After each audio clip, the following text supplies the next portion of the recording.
All right. Well, welcome back to the 7th ever episode of Supper with the Squads. Am I right, boys? I think so. It's a podcast where we get to know members of the community a little bit better through stupid questions, through sharing your testimony a little bit, just through all forms of life. I'm joined today by my two co-hosts, Smitty. You might know him best just from being our local sexy man on the podcast, and Alan, the resident birthday boy. Boys, welcome to the podcast. Glad to be here. I love both of you dearly. I am so happy you guys are here. And we're also blessed today to have one of the pillars from the community. We've known him for a long time. We've been wanting to have him on, honestly, when we were doing it before. And so we are finally blessed to have him on. He's always there if somebody needs prayer, always there if somebody needs something. And he's also a ginormous troll. So we are so thankful to be blessed by Josh, but you know him better as GodzWrath. GodzWrath, welcome to the show, baby. Glad to be here, fellas. Thanks for being with us, dude. Appreciate it. Yeah, thanks for having me, guys. Happy birthday to Alan, our favorite co-host for the day. Thank you. That's right. Alan, what'd you have for dinner? I didn't hear you if you said a minute ago. All right, so what did I have for dinner? Let's start this off with this. So, my It dad, is Supper with the Squad. Go eat at, right? Mm-hmm. I said, well, let's go to Wendy's. We might go. We can't go to Wendy's because you forgot the coupons, right? He's like, yeah, I forgot them. Okay. We can go to Chick-fil-A. We can go to Little G's. We can go to Burger King. I don't know where. Well, then I eventually just decided to go to Chick-fil-A. So I went to Chick-fil-A, got 12-piece Chick-fil-A nuggets, got some fries, got me some sweet tea. I was going to get some more before I left, so I walked out the door before I realized I had left. What a shame. He just said he walked out the door before he realized that he left. You know you could have walked back in there, right? I'm assuming that that Nicole here in chat is probably GodzWrath's sister. Yeah, my sister Ashley. Awesome, dude. I'm glad you're here. Ashley Nicole. She'll tell you some wild stuff if you ask, so let's get her banned ASAP. Anyways, so without further ado, I say we just jump right into it. The way that we've done it in the past is we've always kind of asked like what your origin story is. You want to tell us about young GodzWrath, like where you grew up. Obviously, don't do anything to dox yourself because it's live now on Twitch. It will be live. It will be recorded for YouTube. So like don't give out too much like street names, that kind of stuff. So outside of that, the floor is kind of open for you to kind of tell us like the beginning, the little GodzWrath, and as much as you want to tell us, and we'll if we feel like maybe you left something out, we'll probe you. There we go. Yeah, please do. Yeah, sounds exciting. Yeah. And if I start rambling, because I have a habit of that too, because normally when I'm telling my story, it's in front of large crowds and I have plenty of time, so I ramble a lot. But it's telling my entire story. So if you have questions in between, stop, ask me. But yeah, so I'm GodzWrath. I'm Josh, and better known as Big Sexy Daddy. That's my wife calls me Daddy, so that's not true. Grew up in Indiana, I'd say central northeast Indiana. I'm gonna kind of jump ahead because the beginnings of my childhood, there's not a ton there that means anything. So I'm gonna jump to ahead about 9 years old or so. My siblings and I were removed from home. So we our mom and dad, they were addicts, drug addicts, alcoholics, and they decided that drugs were more important than being a mom and dad. So one day we were my dad at this time was in jail. My mom had us in a elder gentleman's home. I'd say the guy was probably in his late 70s. She's just taking advantage of him for his money, doing whatever she wants, going out doing drugs. He's staying there watching us. So one day DCS, which is the Department of Child Services, comes knocking, and my mom wasn't there. So, the 70-plus-year-old man called DCS and said, I have these children who they haven't eaten in days. The little one, his diaper is sagging because it's just days old. The girl has head lice, and I'm saying that specifically because my sister is actually watching, and I like to tell people that she had head lice because she's a turd. So, um, but we were just kids who weren't very much neglected. I wouldn't say we were abused.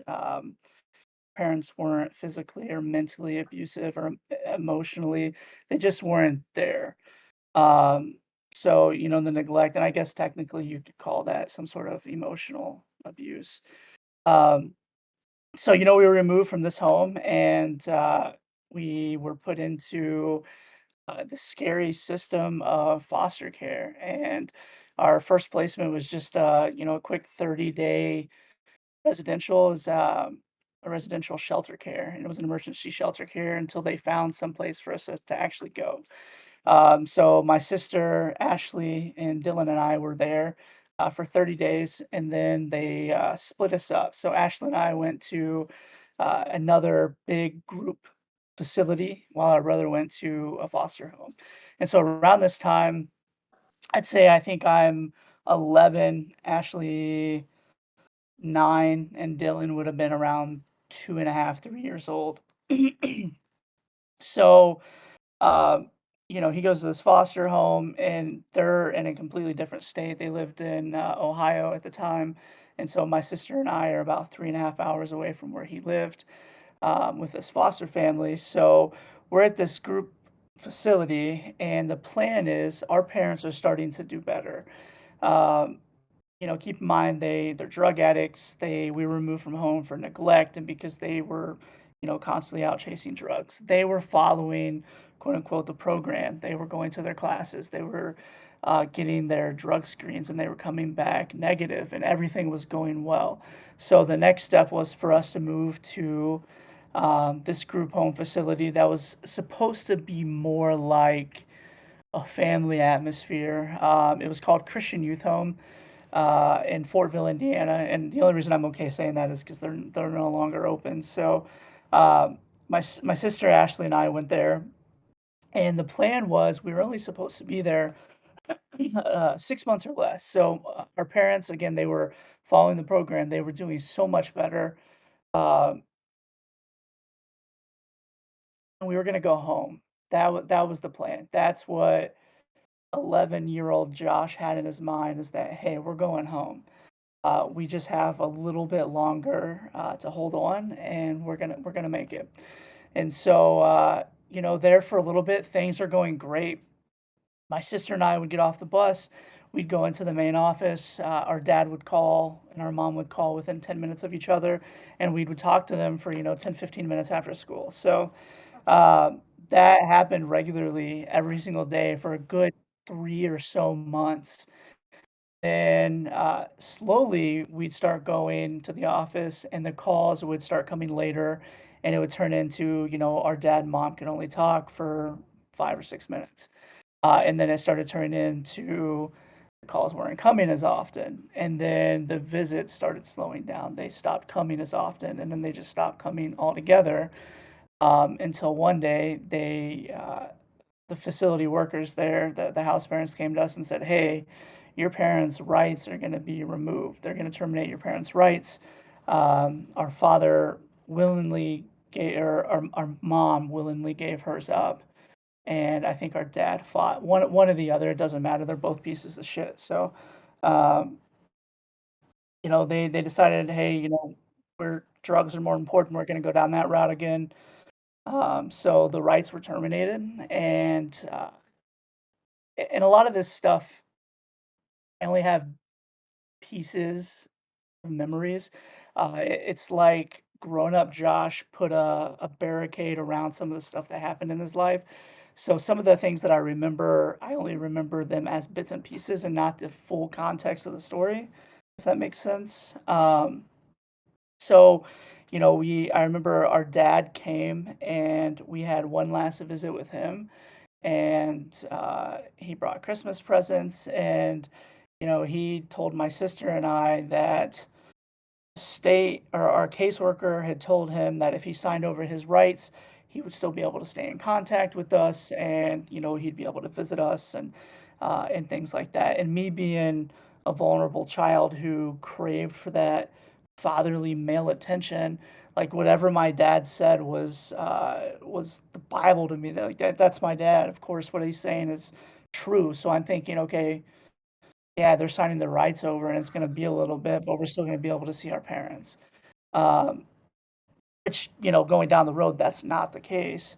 So we had that visit with our dad, we had that visit with our mom, and then we were just in limbo. My sister and I are in this residential group home, and while being there, uh, there was some abuse from the director there, just very, very controlling. If it wasn't his way, it was no way.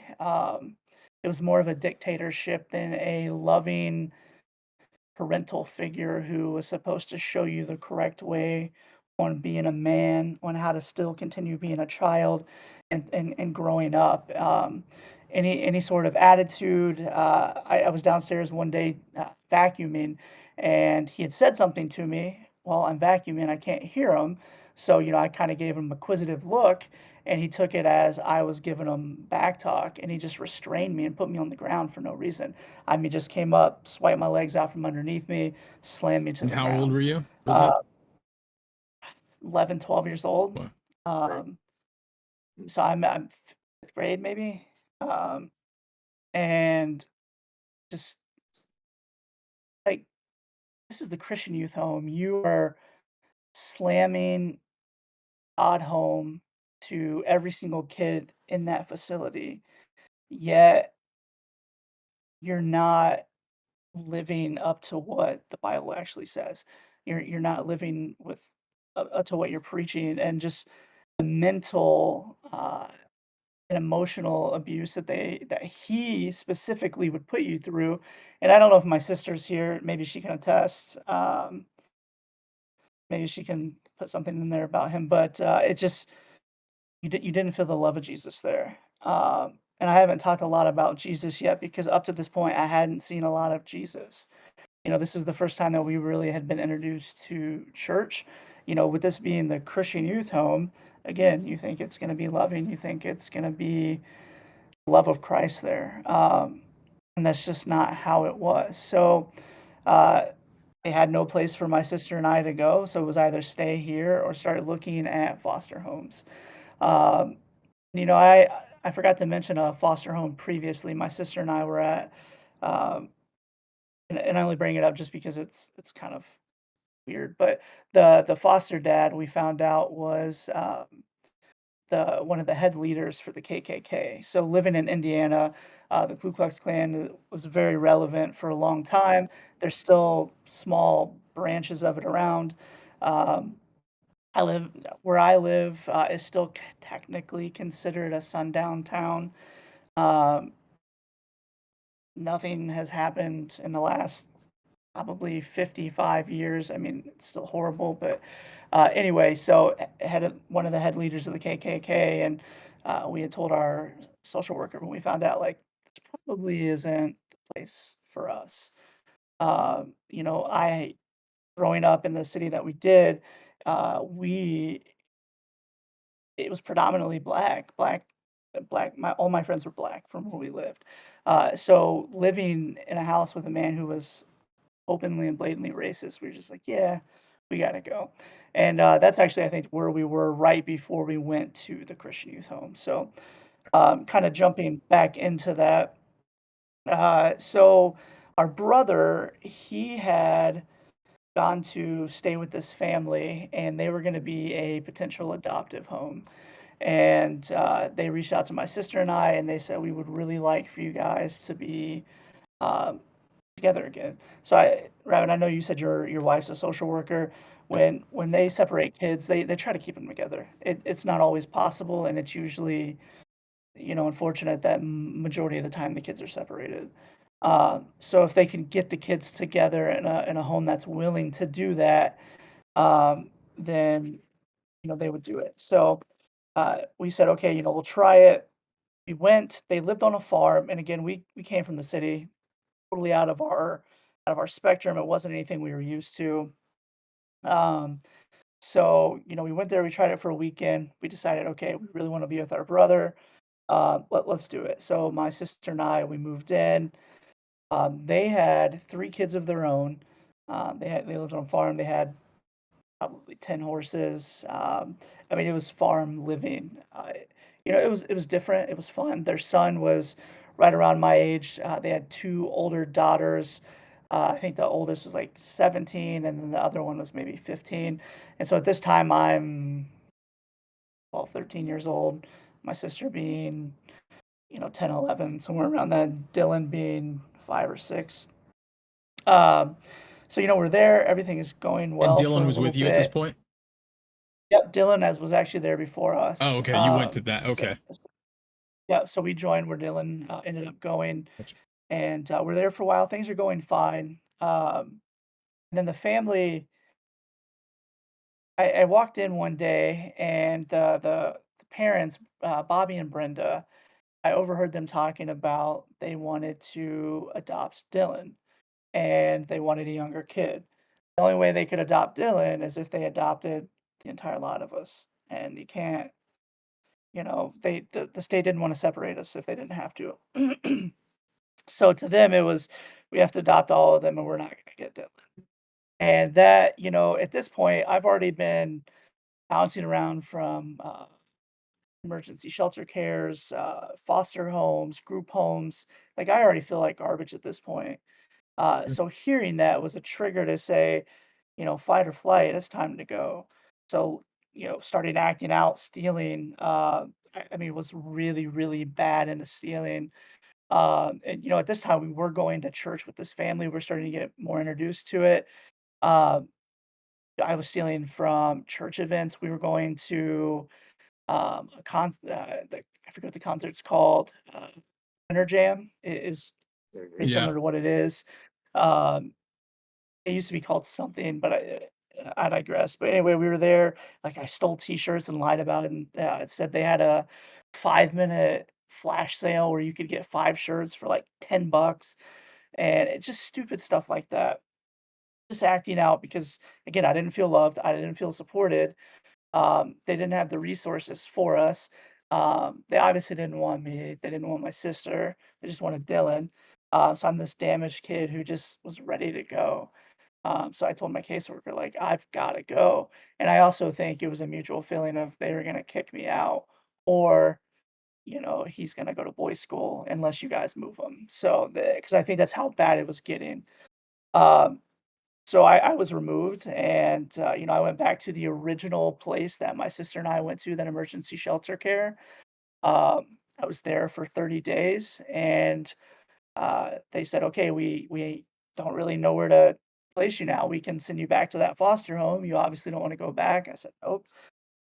They said, "We can send you to the Christian youth home." Oh no, Terry abused me. Just, I don't want to go there. Or we can send you to White's residential, which is, at the time I had heard, they're making kids scrub toilets with toothbrushes. I don't want to do that. And at this time I'm 14, maybe going on 15 years old. So I made a decision that night when they told me, "Hey, we're gonna move you uh, to the foster home. We're gonna move you back." That I was gonna run away. So the next day, when we were all heading to the gym, another kid, teenager, probably around the same age. I remember his name being Landon. That's all I remember. And we just said, "Hey, we're going." We took off. We ran away. We were gone for about 3 weeks. So two 14, 15-year-old kids running the streets. I was just going to friends' houses that I remembered from, from elementary and early middle school, from running the streets when my parents weren't around. And we just kind of hid out for a couple of weeks, and then it got to the point where we just weren't eating, and I was like, we've got to do something. So I just turned myself in and said, "Hey, you send me where you got to send me." So I went to boys' school for a month, and then they decided, "Hey, we're going to send you to White's residential." So, I was dreading going there because, again, they've told me all these horrible things about it. I get there, totally different from what I had ever been introduced to as far as group homes and residential facilities go to. It was an incredible culture shock when they talk about implementing the love of Christ, they actually do it there. You know, you have the Christian youth home that says we're going to implement the love of Christ while abusing you. And you have this other facility that is taking in these broken, beaten down, battered kids with no other options and no other places to go. And they're actually showing the love of Jesus to these kids. Um, and I excelled through that program. Up to this point, any every facility we had ever been in had some sort of point basis, and a level basis where you had to level up, and I had never excelled. And once I got here, they got the right services for me. They put me in the counseling I needed. They put me in the groups that I needed. They put me in the right classes, and I excelled and I soared. I played basketball uh, my entire eighth grade semester, or my eighth grade year there. I was on honor roll. That was the first time that I had ever had A's before. Because up to that point, you know, I had failed fourth grade twice because my mom had never taken, would never take us to school. My first year missed 96 days, second year 120 days. So I think there's 180 days in a year. And so, you know, I unfortunately, because of that, didn't graduate until I was 20, but I was able to graduate college early because I busted my hump to get through it. Um, but you know, so I'm in this facility, and it came a point where they said, "Hey, so we gotta send you back, or we gotta get you into a new foster home." And you know, at this point, I'm 15, getting ready to turn 16. I'm like, I'm comfortable here. I'm excelling. I don't want to mess this up. So they say, you know, we want you to.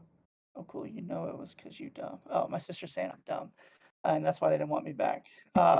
But so they want you to try this. We think it's going to be great for you. And they didn't want me to stay in a residential facility until I turned 18 and aged out because, again, I had spent most of my life in residential facilities and group homes, and I was already institutionalized, and they wanted to break that so I would be some sort of active functioning human in society. So I said, hey, you know, I'll try it. I'll go to the foster home. I'm sure I won't like it. I went for a weekend, came back, said, hell no. They're in their late 60s. They have this one kid, Jesse, there who's into Pokemon. He smells weird. Like, I'm not about it. Like, I'm in sports. I want to do all of this stuff. And they said, try it one more time. Their other foster kid wasn't there. He's into sports too. So I tried it the next weekend, and that's, you know, part of my story that I tell people. I went there for that weekend, and I never left. So from that day on, you know, that became my mom and dad, Rita and Vernon.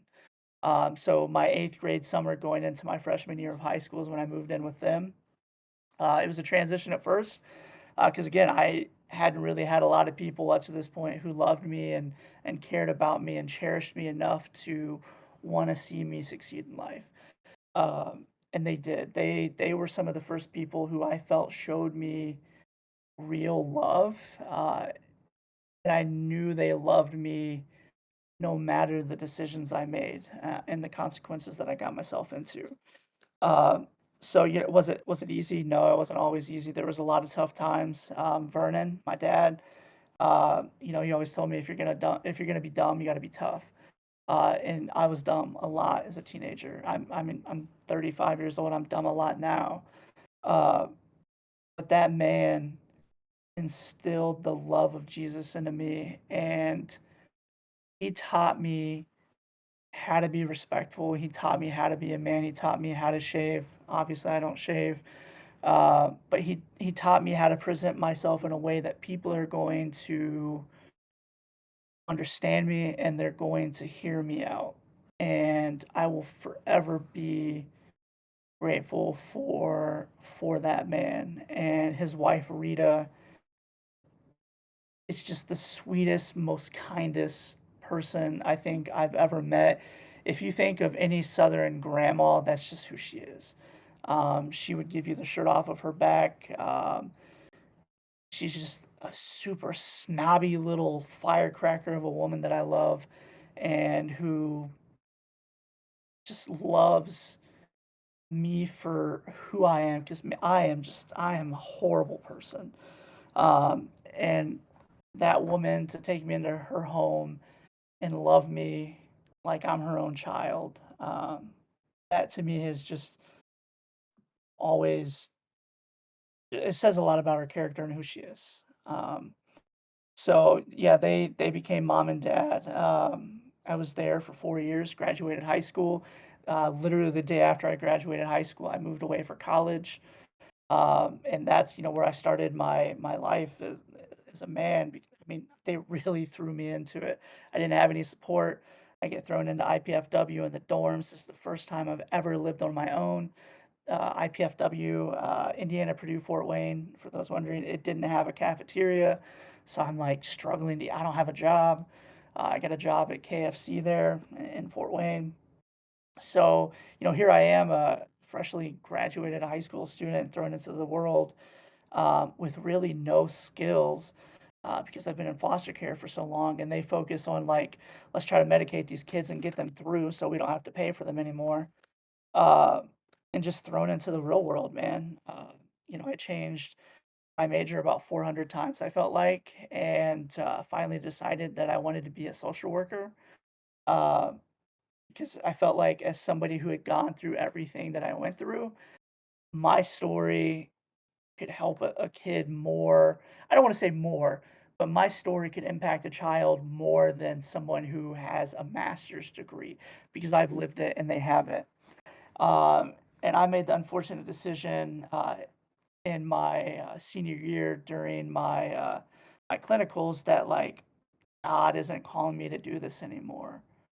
Like, and the only reason I'm not upset about it is because I was a foster kid and my schooling's paid for, which I will say is one positive about foster care in Indiana, is that if you graduate a ward of the state, they'll take care of your college, um, if it's an in-state school, and it can't be private, and you've got to hound them like it's literally your real money, because things will go months unpaid and you'll get eviction notices. But that's one good thing, is that my schooling was paid for. Um, Brain fart. Where was I going with that? Where were we at right before Uh, that? right before oh, you were talking about the social work Oh aspect. yeah. So I decided, hey, I don't think social work is for me. I think I have too much unpacked trauma that I don't know if I could go into this and at the end of the day not take my work home with me. Mm. Uh, and I've always been great with people. And I have this charm that it's very bulldogish when it needs to be in sales, but it's also very compassionate. Um, I've always said, compassion creates connection. So I decided I'm gonna do sales. Like, I'm gonna jump into sales. And do you guys have any questions up to this point? Like, I just feel like I'm rambling and you guys aren't No, you're asking not. or No, you're not talking. rambling at all. No, you were on such a roll, like, and you were answering Okay. so many things. I think that would be we would naturally be asking. Okay. Um, I do have some questions, but I think you might answer them if you continue. I think we're getting to it. But Uh, so around this time, my ex-wife Abby and I had known her through. She actually previously dated. He was one of my best friends, and it wasn't one of those things where, like, I swooped in, stole his girl. They had, separated for a long time in high school, and then she started going to IPFW, and our dorms were right next to each other, and we just started hanging out, and we're like, hey, maybe we should see where this goes. So we did, and things were great for a long time. We decided, hey, we're gonna get married, and I guess I skipped over the part when I became a Christian. So yeah, that was one I of the was things. saved. Yeah, I was saved when I was 16. I went to church camp, and I thought I was saved up to that point, because I remember, oh, I accepted Jesus in my heart. But something about being in that service at camp that night, I knew, I was like, I'm not going to go to heaven. So I accepted Jesus that night. Got baptized a few days later at church when we got home. And so fast forwarding back again. So when Abby and I got married, she wasn't and still isn't a Christian, and really didn't doesn't believe in heaven or hell, Jesus, Satan, God. Um, and I at first I had a problem with it, and I was really convicted about it. But I was also this kid who didn't really have a ton of love besides Rita and Vernon. And yeah, they loved me like I was their son, but there was still that nagging thought in the back of my head, like they're not my parents. They know that I'm not their son. They don't love me like they would, their own children. So nobody really loves me like somebody should. And with her, I was like, she loves me for who I am. I'm just gonna give up my values and my morals and just, do this. And we got married, and uh, within 6 months we got pregnant. Um, which if there's How anybody old were listening, you when if you it, got married the first time? 22, Okay. 22, yep. Anybody who's listening, if you get married, s- use protection. Give yourself a little bit of time before you have kids, because God, if I could go back, I love my son to death, man. But holy crap, if I could have enjoyed my wife and my life for like 2 years without a child there, that would have been incredible. That probably sounds selfish, but No, I think it's good advice. um, yeah. Wait, enjoy your spouse, enjoy life as a single married or as a married unit by yourselves. Um, so yeah, we got married. Things were going great. We had Carter, uh, and then she took time off to be at home with Carter, and only thing I knew at this point on how to love a family was to work because that's what Vernon did. He worked all the time. Rita was a stay-at-home mom. So the bits and pieces of love that I saw, I thought it was my responsibility to go out, work 16-hour shifts, and that was my love language. That's how I was supporting our family. So not really considering when I come home that my wife, although she's at home, she's had a long day with a baby. Uh, I don't want to do dishes. I don't want to do laundry. I don't want to change diapers. I don't. I've been slinging furniture like it's dope at the rent-a-center to the local crackheads for 16 hours. Like I don't want to do anything. Like give me a break. Let me just eat. And um, so it was a lot of that and being very young and immature and not realizing that and not realizing the signs and signals that she's throwing out, like, "Hey, get your shit together," or like, "We're gonna call it, quits." Uh, and it just, continuously, I think, went on. And then just one day, I came home and she's like, "I'm gonna go stay at my mom's house." And I want to say I was blindsided. If you asked me privately, just us, I would say, yeah, deep down, I probably knew it was gonna happen. I knew it was coming. Mm-hmm. Um, But again, I thought the little changes that I was doing was fixing it. It was just putting Band-Aids on the already, open wounds that just weren't healing for her. We tried counseling and, yeah, the counselor pretty much told her that, your husband's out there working his butt off so you can stay at home and, so he can support the family and you're kind of riding him because he's not helping. And at the time I'm like, yeah, what she said, get her, like let's gang up on her, let's burn her at the stake.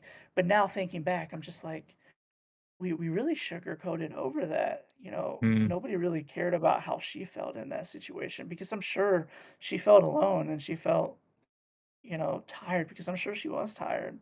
And looking back on it, she did a lot and she did a Yeah. lot of that by herself. I wasn't a great I don't wanna say I wasn't a great dad because I think I've always been a good dad. Um, I just wasn't a great helper in the beginning, I would say. So, we split up, um, and I will say that was the hardest time of my life. And, being somebody who's been removed from home and the trauma that we went through and the things that I've seen my babysitter get thrown through a glass kitchen table on Thanksgiving at 3 a.m. because my parents are bar hopping, and her drug addict boyfriend's high on meth and he wants to kill her. Through the things that I've seen, I've really never felt up to that point. I had felt depression. And I just remember one day at work, I was at my desk and I'm like, I don't know what this feeling is, but I felt like somebody put me in a sleeping bag and they put me underwater. I couldn't breathe, I couldn't move, and the only other time I've ever felt this feeling before is when I had COVID, but my skin Hmm. felt like it was crawling. Um, and it was just this awful feeling, and I told my boss, like, "I've gotta go, like, I have to leave." And, my commute was about 45 minutes, and I was driving home, and, I had this thought, "It's gonna be better if you just pull out in front of that semi that's um, yeah, I was gonna pull out in front of that semi, and, in my head, Satan was telling me that you're not worthy, you're not good enough, your wife hates you, you're a piece of shit, your son hates you, nobody wants you here, uh, your parents don't love you, they obviously left for a reason. Everything that could run through your mind in that moment was running through my mind. Um, and it had to be a God thing, 'cause I saw a billboard that it was a suicide hotline billboard, and I called, and, the lady that was talking to me and it's weird, they're supposed to be calm and talk you through it, and I don't think I've ever felt as rushed on a phone call as I have that day. Wow. I really felt like she was rushing me off, um, and but something just clicked in my head that I've gotta be here for my son. I've Carter needs his dad no matter what his mom and I are going through. He needs me to be here and he needs me to be healthy. So, um, I went home and I said, it's time. I've got to do something. Um, Abby and I at this time it's pretty fresh into the divorce. Things are ugly. We're both hurt. We're both bitter. We both are saying and doing things that we don't mean. Um, so I'm not seeing my son a lot during this time. And the toughest, hardest. This is all one of the toughest, hardest times of my life. And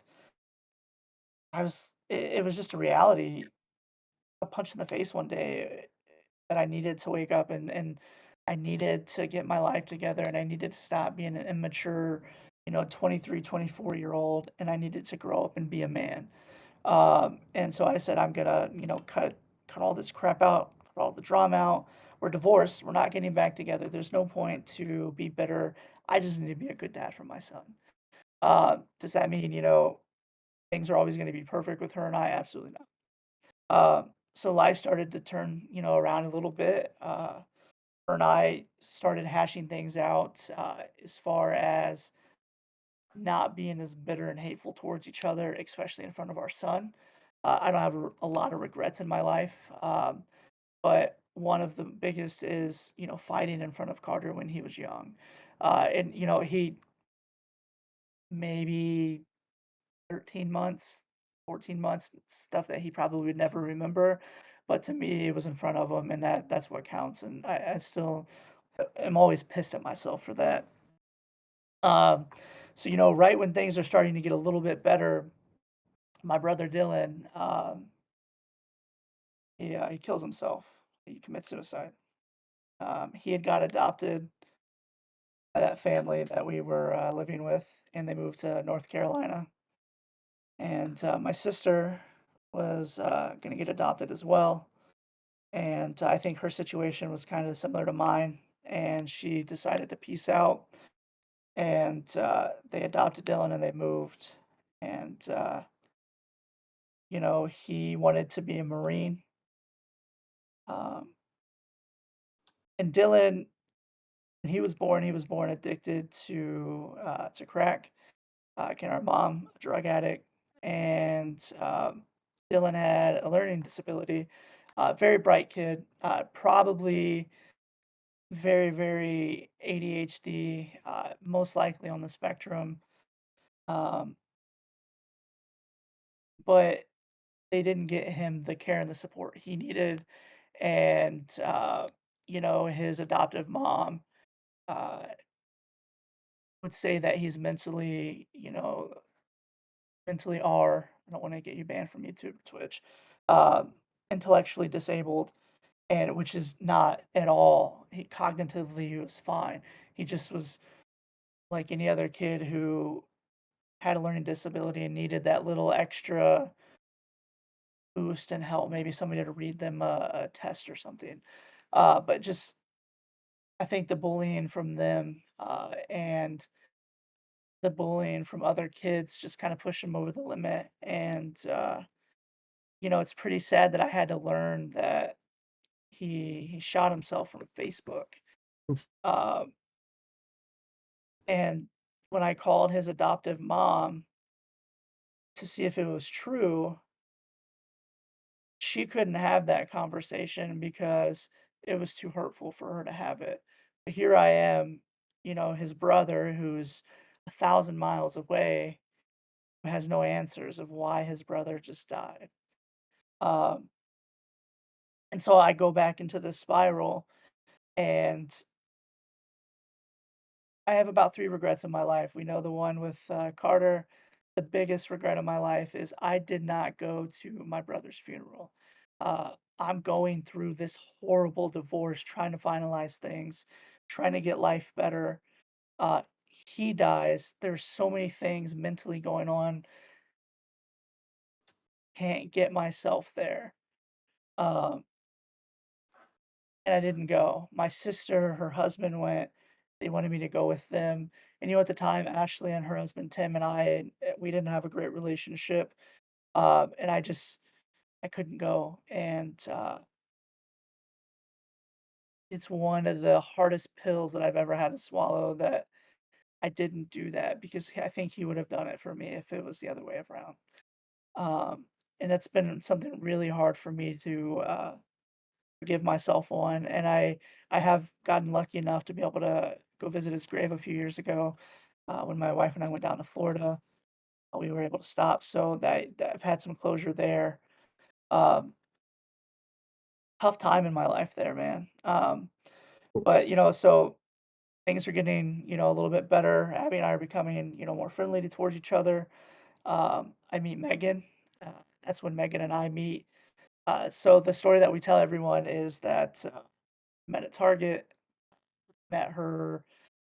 I asked for deodorant. She was wearing a red shirt uh, in khakis, and I asked for help with deodorant. She didn't work there. But I said, "Hey, thanks for helping me anyway, but let me take you to Starbucks." That's how we officially met. Hmm. If you ask her, she'll tell you the same thing. If you ask anybody else, it was probably Tinder or OkCupid or something, but we'll just keep it to the first one because that seems like a movie. So, um, but yeah, we met, and she hasn't left me alone since. There you go. She I was praying for God to bring somebody in my life who was going to make me wanna be a better man, make me wanna be a better father, but also make me wanna seek him more. Mhm. Um, and when she came into my life, it was a rough time, man, and, her dad had just recently passed away, like 8 or 9 months prior, and so I think she was going through a lot as well, and she had prayed for, somebody who was gonna come into her life and just be, the most handsome, like, body of a god, just chiseled, like, good looking, beautiful beard, and, so God brought me, uh, Of course. and, yeah, but building the relationship with her, while in the beginning it wasn't necessarily godly based, um, it was nice to be with a partner who actually believed the same things and had the same morals and the same values and wanted the same things. 'Cause it's really hard going to bed at night, sleeping next to somebody, knowing that and not everyone who's watching is a Christian and believes the same things that we do. But it's really hard going to bed at night knowing that the person next to you is going to hell, and they're okay with that because they don't believe in it. So meeting Megan and having that partner who believes the same things and being equally yoked was a blessing. There in the very beginning, Your sister Carter said wasn't. your sister said Megan is great. She truly has changed Josh's heart and made him into a softer, more genuine person. Love that. Yeah, yeah, she is. And she's a babe. That helps too. Um, so Carter in the beginning. So this time Carter's 3 when Megan came into his life. Um, the first time we hung out, we got ice cream. He just ate her ice cream. She said, "You want to bite?" He said, "Yeah, sure." I don't think she asked. I think he just went over there and like took a scoop or a huge bite out of it. So they liked each other from the rip. And then a couple of weeks later, I was like, "I'm gonna go to Walmart and leave him here with you, and we'll see how that goes." Uh, it was a crap show. She calls me. I can hear him in the back. He's going nuts. He's crying, and I'm like, in my mind, I'm like, dude, I can't date this chick anymore. My son hates her. Like, this is not gonna work out. I need somebody who, because initially I prayed for somebody who had kids, so they understood. And Megan didn't have kids. But I was like, I'm gonna give it some time. And so, we started doing a little more things together, all 3 of us. And it got to the point where they would go do stuff without even asking me. She'd be like, "Hey Carter, let's go do whatever." And they'd go get in the car and I'd see them driving away before I even knew they were gone. It's like, "Oh, so you Hmm. guys are hanging out without me now." Um, but yeah, so Megan and I, we decided, hey, we loved each other. I proposed at Disney. She worked at the Disney college program. And Disney's favorite thing in the world, besides my chiseled body. Um, and I thought no better place to propose than Disney. So proposed at Disney. She obviously said yes, and we had this big wedding plan and decided last minute like, hey, let's cancel all of that stuff, the stuff that we did, want to do. And let's just elope. So we ended up eloping. It was Carter, her, and I, Rita and Vernon, her mom, and then her brother and his wife. A small little cute ceremony, and then that night we went to the fair, the local fair here in the city. Her, Carter, and I, and Carter says we all 3 got married that night, so we all got married. Hmm. Um, but yeah, so kind of skipping forward a little bit, uh, about 3 years ago, Megan and I, again, we had that relationship with Jesus, but it kind of became more of a separate relationship with Jesus than togetherness. Okay. But we would talk about it like, hey, we really need to go to church and we need to do this and we need to read our Bibles. And we would, and then it would just slow down and we'd stop. And we finally just said we need to find a church. So we started looking. We went to a few different churches. I wasn't really feeling fed. I don't think she was feeling fed. Um, so we said, okay, we'll go check out something new. Never checked out anything new. Kind of started doing our own thing, and that's about the time we started fostering. We said, hey, I have a passion for fostering. She decided that she had a passion for fostering, so we started fostering, and we wanted to foster teens specifically.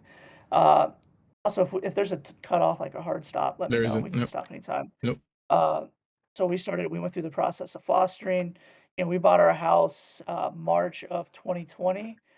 We went on vacation the same day that we bought our home. While we were on vacation, the world shut down for COVID. So we come back to no toilet paper, the world shut down, and trying to figure out what we're gonna do. So that's about when we say this is a perfect time to start fostering because we have all of this free time at home now. True. Um, so our first kid, Ali, he actually came from the Middle East. He came from a country, Lebanon.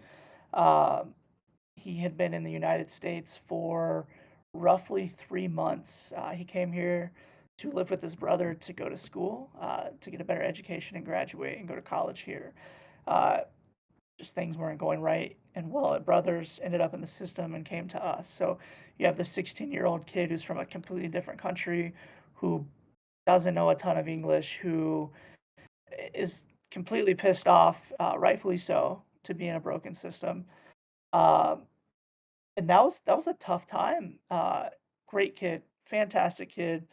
Uh, any other teenager, I would imagine, pushes boundaries and you know, I'd get agitated because you have this kid who's full of testosterone, and that he's gonna push buttons and try to buck up and see who has the bigger nuts and play that game. And so I mean, there was times where we'd go at it. I'd get the baseball bat out and hit him in the knees, and that's not true. I'm not abusive. So I just noticed Smitty's been spinning for like 5 minutes. Is he dead?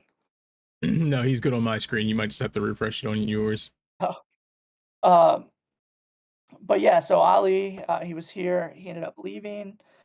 Um, and we had a couple respite kids. And for those who don't know respite, as somebody who's worked in the medical field and with foster children, respite, you're just taking a break. So foster parents, if they needed a break, they could find respite homes, and we would watch a kid for a weekend or for a week or so while they're on vacation. So we had a few kids for that. And then we had a teenage girl who came in, and I don't want to give a ton of her story away, but just somebody who was sex trafficked, Yeah, very young. I mean, she was with 14. with the YouTube and stuff. Oh Yeah, yeah, don't go into yep, like too much detail or the words. You know yep. what I mean? So Yeah. some of that was going on before she came to us, and just not something that we were, fully fitted for. I think that's not the kind of um, Mm, therapeutic home that she needed. We just couldn't give her the services that she needed. So she was here for, a few months, and it was just that was a tough one, man. That was one kid who just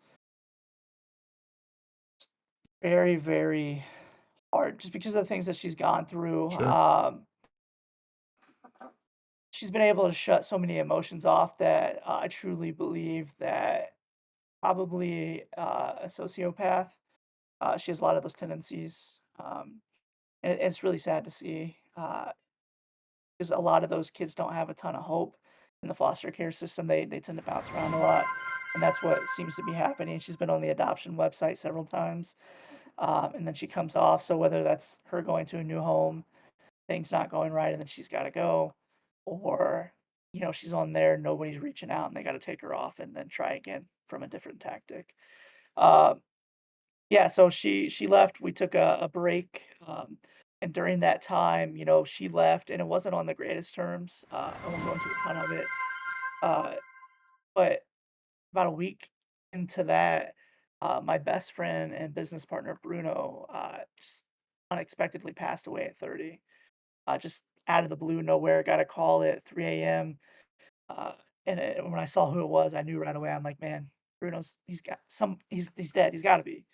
Um And I answered it, and it was just one of the worst phone calls of my life, man. Just unexpected. And so I have, this stuff going on with our foster kid, and it's already mentally and emotionally draining. I have my best friend and business partner dying. Um, and it really just threw me into a huge funk, man. That time I started seeking therapy again.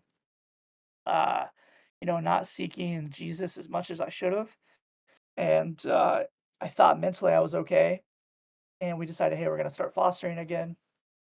I had a teenage boy come in, and from the beginning, I think I knew, like, hey, number one, I don't think I was ready for this.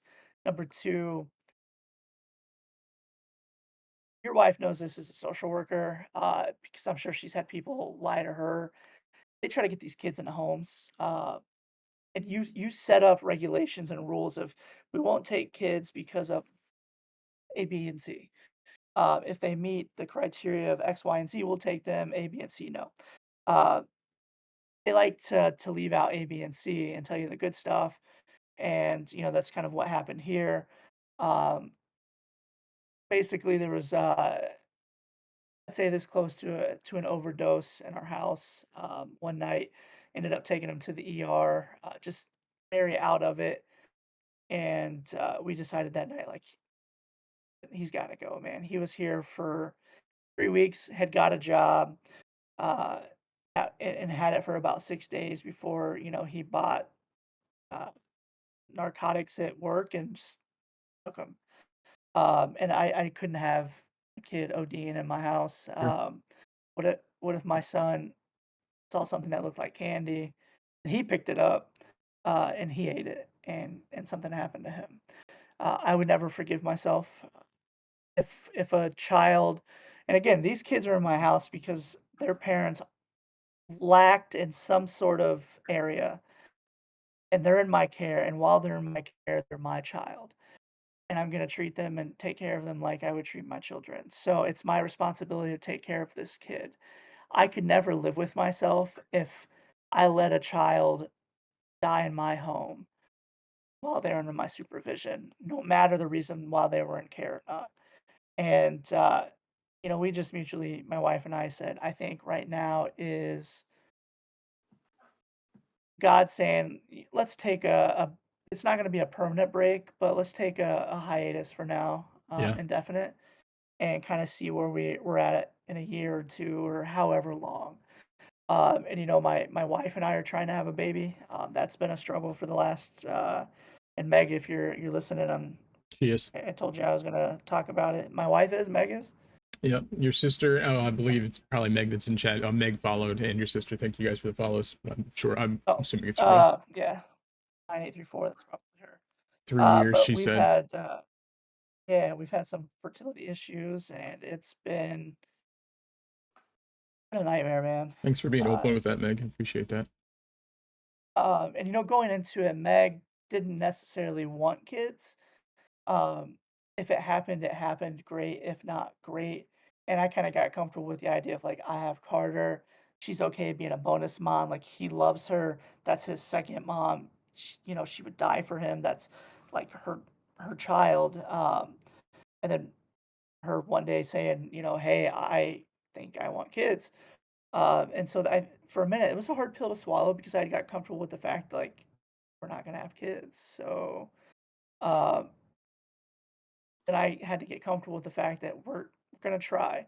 And I don't want to rub salt in the wound with Abby and I. Again, we got pregnant within like 6 months of being married. So in my mind, getting pregnant is supposed to be easy. You just got to go out and practice and have a good time, and that's all you got to do. And 3 years later, I can say that is not all you have to do. Um, and it's rough, man. If anybody has struggled with it, Oh it's yeah, I have plenty tough. of friends that struggle, that have struggled. Speaking of that, there's Cole. Cole says, feel the pain, brother." Jose, what's up, dude? Oh, podcast. I think GodzWrath is reconnecting. Cucumber Yeah. says we might need to. Yep, you're back. Cucumber says we might need to explain the baby making process for Alan.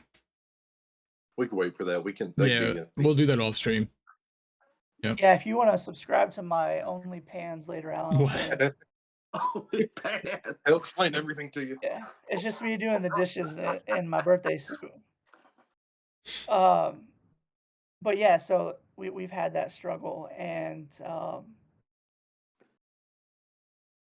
I mean, being completely honest and vulnerable, there's been fights about it. There's been uh, tears about it. I've said hurtful things about it. I haven't been so nice about it um, all the time. Because again, sometimes it's a frustrating process when you can't get pregnant and you really want to have that child. I want Sure. to see my wife is an amazing human. She is one of the most genuine, loyal people that I have ever met in my entire life. And seeing the joy that Carter brings her and how good of a mom she is to my son, our son, I want her to experience that with her own child. Um, and it breaks my heart that we're having these issues and these problems because I know it's tearing at her and we're not getting younger. I mean, she's like 65 anyways. And it just tears me up inside because I know she's so hurt about it. And that's just been one of my constant prayers recently is, if it's going to happen, then God let it happen. But if not, let me be okay with it. Because I've got to be okay with the fact that if he's not, if that's not in the plan for us to have babies, and I know that my wife is going to hurt for a while, I have to be okay with it. And I have to accept that. And I have to understand and know that he's got some sort of bigger plan in place. Mhm. And it's a hard pill to swallow sometimes. Yeah. Um, but yeah, that's kind of where I'm at in life right now. Kind of at a point where I'm struggling to. Sorry, I didn't mean to cut you off. No, you're good. Last part, I promise. Where I feel like God's saying, "Hey, it's time to do something different with your life. It's time to kind of move on." But I also don't know if that's just my brain saying that. Hmm.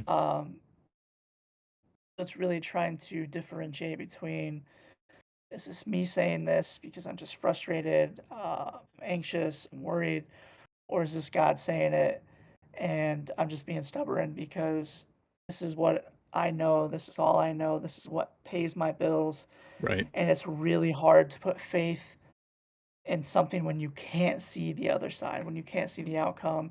And I'm a very logical, analytical person. If I don't see a plan, I'm not going to do it. If I can't see the outcome, it is really hard for me to Amen, want to go actually. that route. Mhm. So that's just been a hard pill for me to swallow too, I think. Yeah. I mean, I think we all feel like that at times, but yeah, like you said, it's hard to decipher. I know lots of people who say like they hear God's voice. I don't hear an audible voice ever. I've never done. That's never happened. I invite it if he wants to talk to me like that, but so to decipher when you feel like you're hearing or feeling the Holy Spirit nudging you in a direction, or whether, like you said, whether it's just you and your discontent or frustrations or anxieties or whatever it is, trying to figure out. What God wants you to do. Yeah, I mean, Mhm. and then you get the cliche, you pray about it. Then, well, the problem is it's not cliche. I think the problem is that we're not willing to be diligent in prayer the way that we're supposed to be, the way that the Bible calls us to be. I'm not saying that's you. I'm saying I think that's all of us. But Yeah. anyways, dude, thank you so much That for was great. sharing. That was incredible. I was long-winded, and I also didn't want to go. And there's a lot of stuff, man. I want to dive into, but I mean, with the YouTube and Twitch, like I just don't want to put you in a position where you can't post it and stuff. And No, and I appreciate with that. No, I the felt you foster parsing it. daughter, I felt you parsing it. Yeah. yeah. Mhm. Um, if I was monotone, I do No, apologize. no, it was No, fantastic. you're great. Don't worry about your side of any of it. You were great. That's exactly what, like, the goal is that we want the guests to be able to come on and be open, as honest and as honest as they want to be. And you don't realize, I'm sure you do, because I know that you've talked you've talked to a lot of people about this before, and the amount of people that you might affect, even if it's one person on YouTube or it's somebody watching right now,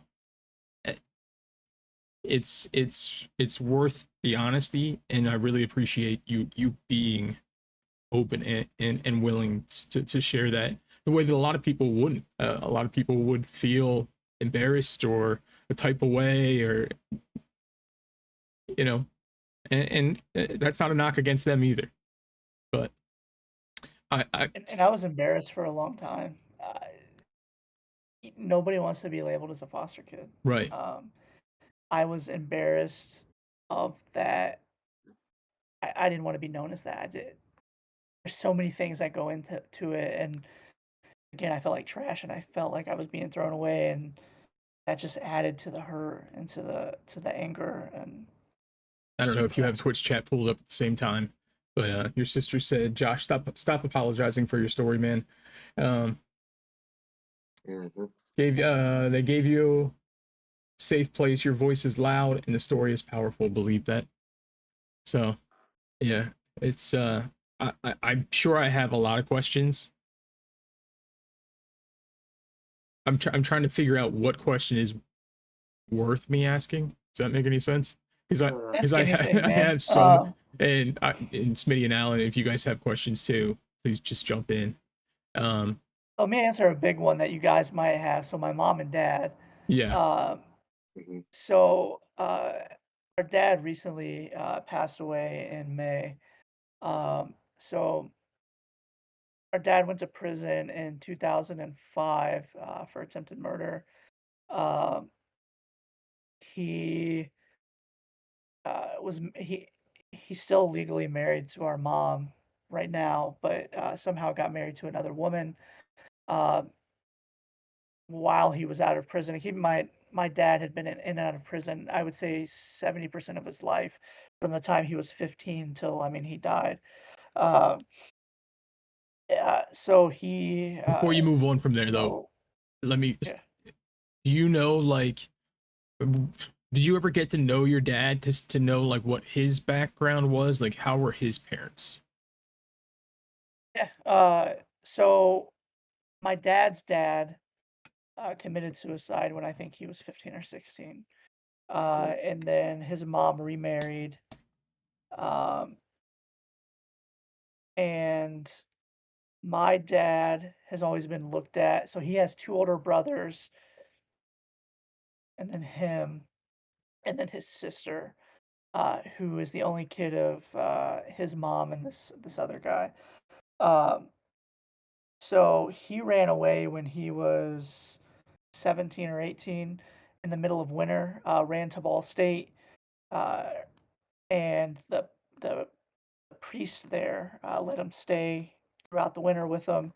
Uh, so my dad ended up going back with his family a little bit later in his life, but never had the greatest relationship with them. I remember when I was little, we went over there. Our grandma, we called her Nanny. Our grandpa, we called him Eskimo. Um, I always remember being ostracized, Ashley and I, because we weren't our cousins, Brittany and Jordan and Kirk and Kyle. They were the golden children. They Mm. could do absolutely nothing wrong. Uh, and I swear to God to this day that if they were the kids that were removed from home, that my grandparents, that my aunt and uncle, and that every other freaking person in my family would have taken them in. But when Ashley, Dylan, and I got removed, not one damn person stood up and took responsibility to take in their family. Um, It's wild. but so we didn't really, yeah, yeah, Or are you in yeah. contact with any of them at this point in your life? So my grandpa just passed away in February, and my grandma passed away last January. And I just saw my aunt and uncle and cousins at the funeral in February. I was a pallbearer for both, and then in July, uh, my one cousin was up from Texas, so we went over there. I went with the purpose and thought of we're going through my grandparents' stuff, and I just want pictures from when I was a kid. I have 3 pictures from when I was a kid. That's it.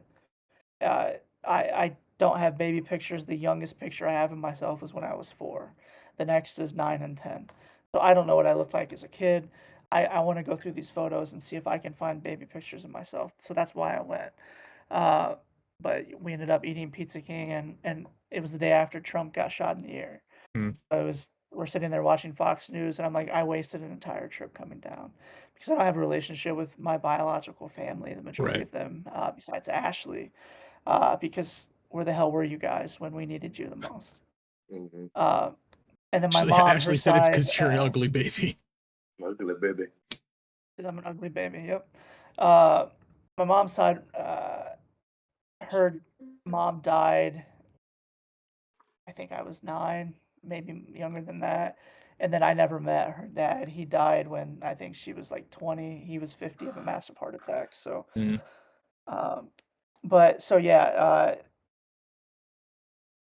don't really have any contact with that side of the family, with any part of the family at all, besides my sister. Um, my dad, we've tried to have relationships off and on for the last 15 years. You know, he went to prison in 2005. Um, I wasn't able to see him until or have contact with him until 2007. I think is when I turned 18. And so legally I was allowed to talk to him. Yeah, I was still in foster care, but they were okay with it. And I tried to build that relationship with him and my mom, but it turned into a very manipulative relationship, especially with him Mm. being in prison. Hey, if you do this, this, and this for me, if you reach out to this attorney, if you email these people, and again, I'm a kid. Yeah, I'm 18-year-old, technically a man, but I'm still in the mentality of a child in foster care because Absolutely. I'm still a high school student. Like, I shouldn't have to do this stuff for you. Why are you making me do it? And my mom kind of doing the same thing, like, hey, if you reach out to these people, if we try to get you on these medications so you can give me these meds and these kind of things, and just I didn't want that relationship. It didn't make sense to me. Yeah. And so off and on the last 20 years or so, I've tried. My dad, and the same with Ashley. I think she's kind of tried. My mom lived with her for a while, really abused the whole thought of my sister opening up her house to her. She just took advantage of everything. Mm. So, Ashley had told me about a year ago, hey, our dad's dying, stage 4 liver cancer. And he had, pulled crap like this prior where, oh, he's dying, and it just wasn't true. He had been lying, and he had swallowed a razor blade once, and I had to go sign papers to for them to do surgery for it to be removed. So I thought it was just BS story, and come to find out, like, it's not. He's really legitimately dying. Um, and I felt God tugging at my heart that although yes, I had forgiven both of my parents at one point in my life, I really needed this closure, and I needed to try to work on some sort of relationship, but make it very clear that, brother, if you try to manipulate me at all, like, I'm walking away, like, I'm done. Right. And you can die by yourself in prison. Um, and there was a few times where I could see it getting there, and I put my foot down, like, we're not crossing this line. Uh, and you know, it just was progressing, and he 3 days before my wife and I and Carter were due to go on a vacation on a cruise, I got the call that, like, your dad's in pretty bad shape. So Ashley and I actually both went to go see him, and he was pretty much in a coma. They had him so drugged out of his mind because he was in so much pain that he just didn't know that we were there until we prayed with him. His eyes opened. I don't know what it was. Ashley can attest to it. His eyes fluttered open. He squeezed, and it was just kind of that last moment of he knew that we were there. Mm. That was kind of that closure that I think I needed. Yeah. Um, Yeah. it was rough. It made my vacation very, very weird. You don't say. Because again, yeah, I go from not having a relationship with this person for so long to not really knowing if I'm forcing myself to have feelings or Mm. if it's legitimate feelings for this person. And and I think when I found out that he was dying, in January, I started having a lot of health problems, dude. Anxiety, panic attacks. Like, I ended up in the ER 2 days in a row because my blood pressure was 210 over 120, and my Whoa. resting pulse was 180. And like, I legitimately thought I was dying and having heart attacks. And looking back at it, I think a lot of the anxiety and depression came from little Josh trying to protect Big Josh's heart from getting hurt and letting the trauma come through of now that I have the person who has hurt me the most in my life dying, trying to apologize, even though they've apologized a million times and it's meant nothing. And I just felt like that's probably what cued all of those health problems and mental problems that I was going through there at the beginning of the year for a good 5 or 6 months, man. Which, I mean, I still have my days, but he passed away and we went on vacation, and uh it's been weird. Uh my mom, I don't have a relationship with her at all. I don't see the point. She continues to go back to drugs. She lives with a man who I think she might be 61 or 62. She lives with a man who's late 80s, if not early 90s, and just uses them. Uh, I actually have to meet with her next Wednesday. So since she's technically my dad's wife, widow, she is next of kin and she has to be the person that picks up his belongings. It doesn't matter that she's a crackhead. It doesn't matter that she was literally just in a rehab facility last week. It doesn't matter that she was just in prison last year. It doesn't matter any of that stuff. It has to be her. So I'm meeting her Wednesday at the prison to pick that stuff up. And uh, she had sent some messages and she was super proud of herself for finally getting it scheduled to go pick it up. And she said, "You can thank me later." Dude, I almost Okay. came unglued because my thoughts are, why would I thank you for anything? What is there to thank you for? This is the only good thing that you've done for me Mm. for the last 30 years at least, I'd imagine. Yeah. 'Cause I don't remember you being a good mom before we were removed from home, so I would imagine you've probably never been a good mom. So why am I ever gonna thank you for something like that? And it took Megan cooling me off because I was just so pissed off because to me that just why I don't get it, man. Like it just pissed me off so much. Yeah. Mm. But yeah, there's all that. Also, my sister says it's because he was an ugly baby. I can find a letter for you. I just read it yesterday, actually, from my dad that specifically says I was the prettiest baby born in Texas, Austin, Texas, in the year of 1989. So That's a long he time was ago. also a drug addict, so he might have been on drugs when it happened. So, but Uh, yeah, so that's all my blabbing. Ask any questions. Smitty or Alan, anything before we move it to lighthearted? Um, Yep. I don't have anything. I you mean, have you have an amazing, interesting story, and Appreciate that, Alan. I find it very interesting.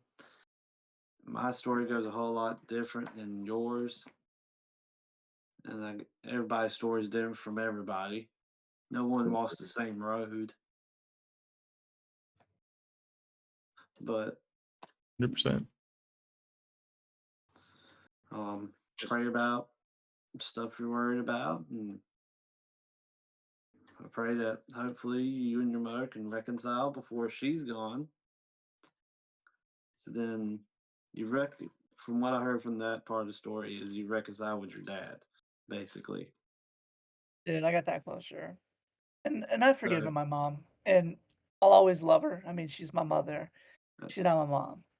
Yeah. Um, your mother. mhm. she's not the person that was there, but she's my mother. She gave birth to me, and I'll always have some sort of respect for that. Yeah. And I've forgiven her a long time ago, and I not even for me. I hope for her because again, it's one of those things where my best friend dies because he takes a tainted Adderall from a friend of his. And then my mom has been a heroin addict, a crack addict, a meth addict for the last 30 plus years. Still kicking it. Keeps on going. Still still keeps on going, still It's wants that rocket the wild, isn't next it? day, and it just blows my mind. It's freaking wild. But I hope for her sake that she gets clean. I I don't want her to overdose and die and not be found for days or I want her to live a long life and I want her to be healthy, but I want her to want that. Yeah. I shouldn't have to be the parent in that relationship. So I Exactly. hope one day, Alan, that her and I can reconcile maybe. Yeah. I think there's a lot of hurt there to unpack, but I think she needs to help herself before she can try to help anything else. Yeah. And she has to be willing to help herself. Have you heard the story about the last thing I said to my mom before she went to work the day she um tripped over her feet and fell or passed out? But have you ever Mm, heard that story? mm, Okay. So it was November 4th, 2011, and I decided to sleep in my dad's waterbed at the time. And just so happenly, I guess it was God or whatever, I woke up in the middle of the night, and she was moving around. She just came from the bathroom. She had thrown up. I didn't know that at the time, but she had just thrown up, and but she was gonna go to work because she felt like, well, I'm gonna go to work. So I see her, and all I say is I look at her. I say, "Love you, mom," and she said, "Love you too, son." And that was, she went on, went to work, and a couple hours later, passed out, never regained consciousness again, and died 4 days later. But I have that "I love you too" to hold on to, and it's special to me. Yeah. Thanks for sharing that, Alan. I'm sorry you went through that. Yeah. I mean, it's a testament. Obviously, all the people that we've had on here, like Alan was saying, everyone walks a different road. To see God work in different ways in different people's lives is incredible. It really is. Like, it, it obviously none of us have any business walking into His kingdom. But yeah, some of the roads that we end up walking and how we get there by His grace and mercy is nutty. Yeah. Smitty, you got anything I before shouldn't we? be here, man. Yeah, you probably shouldn't even be here. That's right. Like, No. I yeah, had two people who loved each other enough the last 70 years to take in kids and love them. Because of those two people who loved each other enough to love me, I was able to make it and beat the statistics and become somebody with my life and become a good dad. amen. And to be able to change the cycle and change these, beat these generational curses and make a better life for my son. And because of those two people loving each other and loving God, that's been the biggest God moment of my life, is that I shouldn't be here. I should be an addict. I should be in jail. I should have 25 kids. I'm sorry, honey. I know we don't even have one. I can't have one, but I shouldn't be Josh today. And it's just a miracle that I'm here.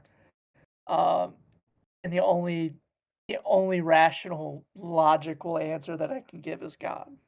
Amen. It's the only thing. Yep. Smitty, you got Let me go anything and before pray we and move it speak on up. to lighthearted stuff? Dude, I just want to thank you personally. It I know that's probably tough every time sharing your story. Um, I know that It's better every time personally, though too, which is nice. yeah. Um, Personally, I just want to say I'm going to pray for you um, with your situation. Um, I have a buddy who's going through the same thing right now, and I'll add you to my prayer list. Um, and I know that it was really tough to share. And I truly think your story will help somebody. I don't know who, but I really think it will. I just thank you for being honest and transparent with everything. And that's what I want. I just want, and if we start fostering again, I just want kids to see Jesus through me. Dude, I am a temperamental person. I am very working on this, but my temper, I blow my fuse quick, and I'm really working on that. And that's a witness killer sometimes. And I just want these kids to see Jesus through me. When I present foster care or my story to people, I want them to see the love of Jesus through me. Uh, because if they can see that the system changed my life and God changed my life and made me a better person, maybe we can get some other foster parents out here who can be the next Rita and Vernon and foster for the next 45 years and have 300 plus kids come through their house. Amen. My wife says she's been trying to comment, but I guess I won't let her. I don't know why. Oh, never mind. She said don't. Too late, Meg. Sorry. Um, yeah, amen to that too, Ashley. Yeah. But there is no good way to transition. I think that the best way is to, because this should be a little bit more lighthearted before we go into the we're idiots questions.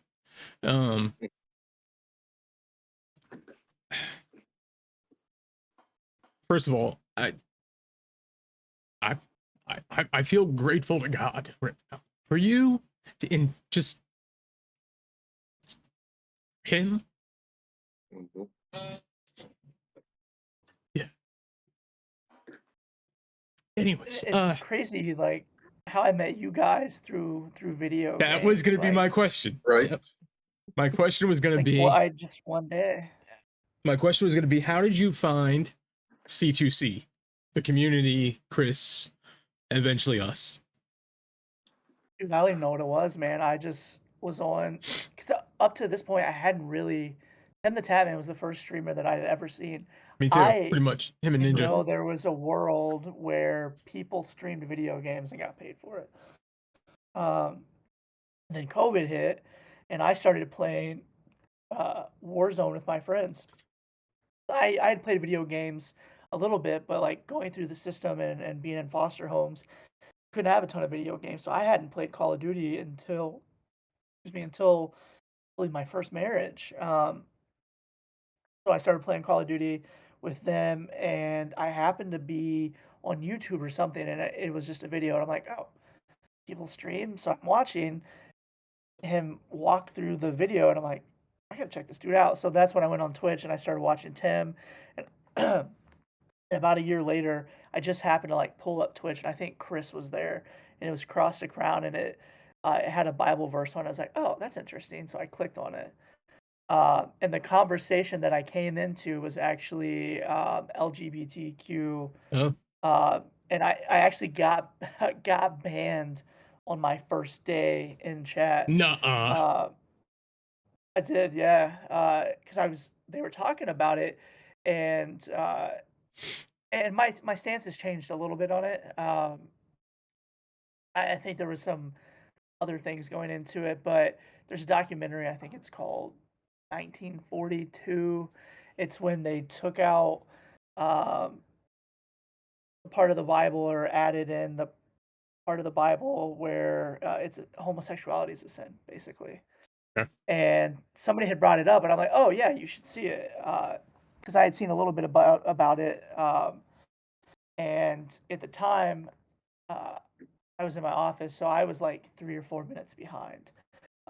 So by the time the conversation's pretty much transitioned into something else, I'm just hearing it. So like I'm Got talking you. about it, and like I'm getting it, and they're saying stop, and I don't know they're talking to me because I'm hearing everything he's talking about.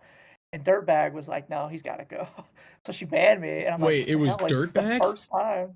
Dirtbag was a Yeah. mod then? What? Wait, what? Yep. She wasn't a Dude, mod yeah. until like July of 2022. No. Makes sense. That's when I came. Oh, was that when you About came in? about the time I Okay. came. Yeah. Yeah. Yeah, I mean I it's think I've been in 2024. his No, of about. 2023. Yeah. Yeah, 2023. Was Yeah. it 2023? Oh, maybe it was somebody else It then. wasn't. It couldn't have been Dirtbag. She was. It might Yeah. have been. It could have been Liz. It might have been Am I Mrs. able to Mexican. Yeah, it might find have been that? Liz. I'm gonna look for that You'd later. have to go. Look it up. Well, I might be able to see who banned you. If I go to the ban, I might be able to Yeah. see who banned. Bands. You could go to his page. we don't hold it against them at all. Well, obviously. Yeah. Hold on. You guys Echo. you Yeah, I mean, guys you'll talk. see, I'm I gonna was- grab a tissue and something to drink. I'll be right back. Talk amongst Uh, yourselves. Yeah. So All that's pretty much what happened, man. I stopped in the stream, and I was like, oh, I really like this guy. And this is back when like Chris was, I think he was in like the third apartment or whatever, and he was very deep into the witnessing on Call of Duty to Mm-hmm. players. So it's definitely been a journey seeing Yep. Chris from the start to where he is now, and seeing that complete change, and seeing the very, very highs and the very, very lows, because there for a minute, man, it was very, very low.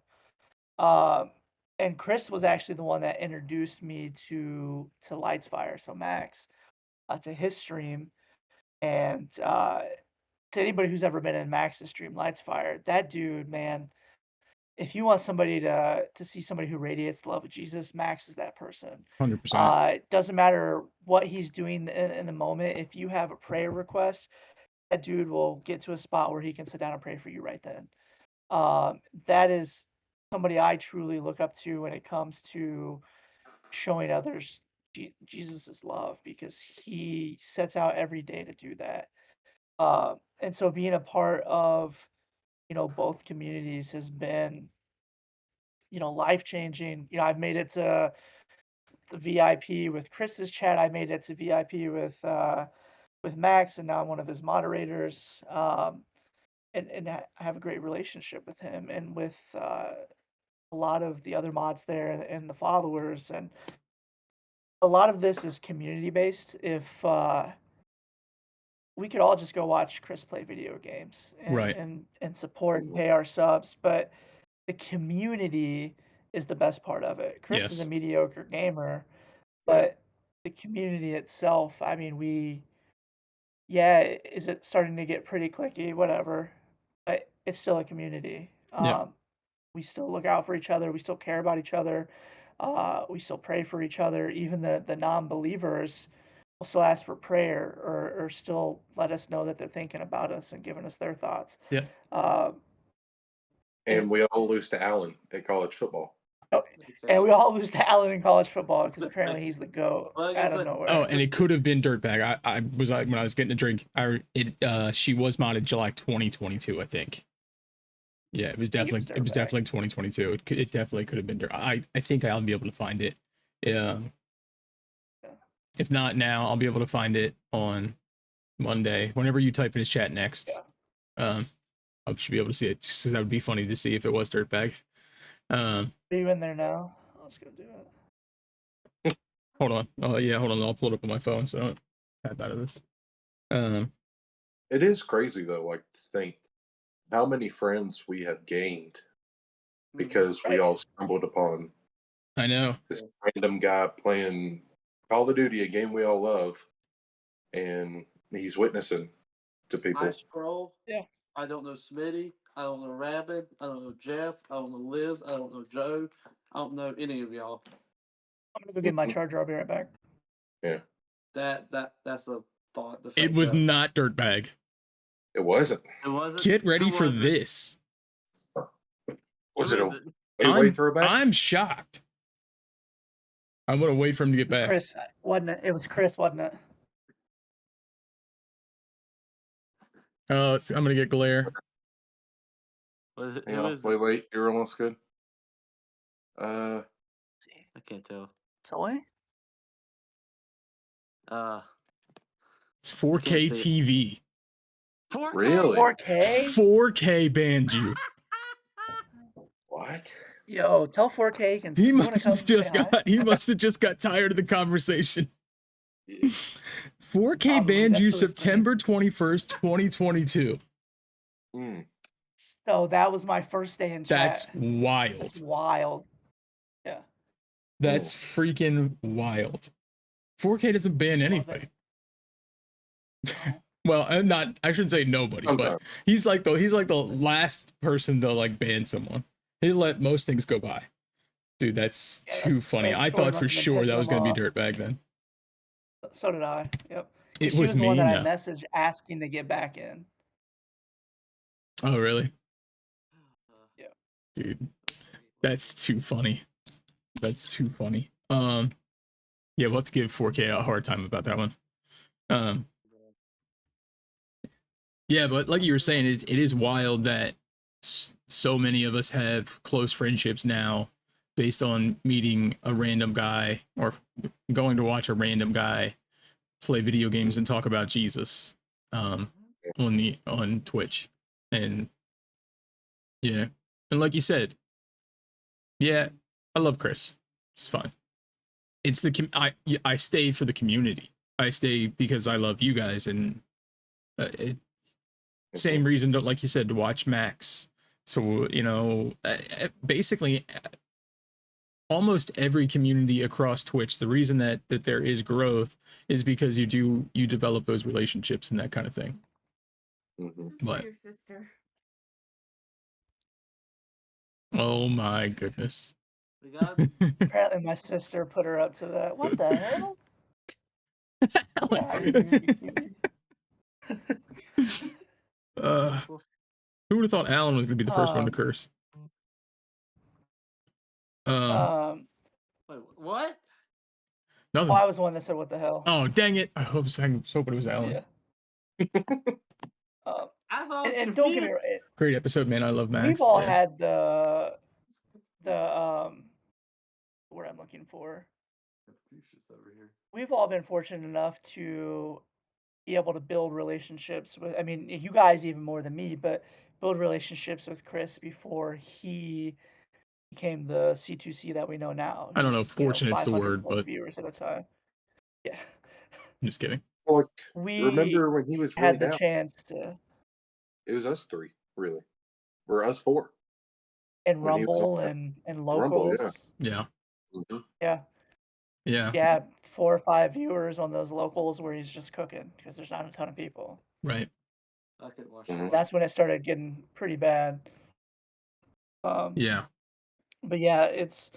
I mean, building that relationship with him has been cool. I mean, it's because if we were to go spend 24 months in Tim the Tatman's stream, he's not gonna know us. No. He's just gonna thank us for spending our money, Right. Mhm. and that's the end of it. Pritz, I mean, he cares enough. It is getting to the point where he just doesn't have the capacity to know everybody, Right. uh, and we, lucky for us, we were able, lucky or unlucky, some would say, that we had that chance to be able to do that. Wade says I was there. Yeah, you were. Yeah. Yep. Yeah. It was a unique time, and it's led to a unique community. Like you said, it's obviously not the same as it used to be. But what I think I've learned over the last like year or so is it's the more that you put yourself out there and try to include yourself in like the newer people, the more that you are ingratiated. Like it's everybody, and it used to be everybody's Christian, or for the most part everybody was, and it's Mhm. obviously it's not like that anymore. And it's still great. The people are fantastic. Like there's still it's still a blessing to be around and a part of, and yeah, it's just different, and I still like it. I still love it and love Chris, and yeah, I'll be around as long as I can be. I might get canceled for this. Am I But- gonna get canceled for this? No, I said no. Oh, No. I ain't gonna say nothing bad. But okay, it's like people who left, and I'm not calling nobody out or anything like that. Sure. But it's like people left because he stopped doing, witnessing all the time. right, And, I don't think Jesus wants us to be just hanging out with Christians. sure, No. absolutely, Yep. And- just being yourself, you can share, who Jesus is, being kind, all that types of stuff. Well, and the thing is, it's like, don't we all want to be authentic? Like, how could you go to work every day and not feel like you're being authentic? I think that that's something that we can all relate to. Yeah. So why ask him to be something different?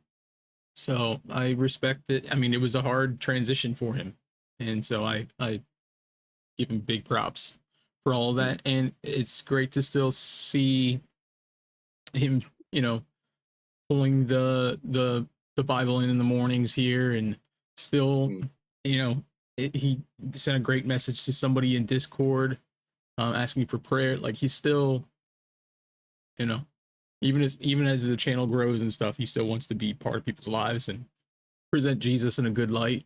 And he's just like us, we fall and falter and are not always great image bearers and not good representatives, and it's people have to get over it, their expectations. So, but yeah, it's great that, exactly. It's great that we all got to meet each other and that we do have this, these relationships now. And that you can just send a text or a call, and you know that your brother on the other end knows you and cares about you, and we've never met. It's a wild time to live. It really Yep. is. Um, Yep. I mean, let's thinking about Toxic Mommy, we've never met right. Toxic Mommy Mhm. outside of stream, and with everything going on with her, I mean, I reach out to Max, so you've got two big communities praying for one person in her family, Exactly. and that's just beautiful that gaming brought that together. Yep. 100%. Just like us without eyebrows. Wow. His transition was, and Yeah. Rabbit knows how much I appreciate his transition, was a needed one. I remember having one-on-one conversations with him. And then his stream, he was different, and I'm grateful. He's honest now. Yeah, exactly. I think that's a good cap for. Wait. Did anyone just see what just happened? Hold up. What Yeah, the- hearts. I went like this, like heart, Yeah. and then like that. That's cool. Dude, yours looked more deformed than mine. Why didn't it do That's it a for me? thing? Yeah, do it. Try to get it to do it. You, Is it just because you're on iPhone? I don't know. So mine looks more like a Now real I'll do heart. it.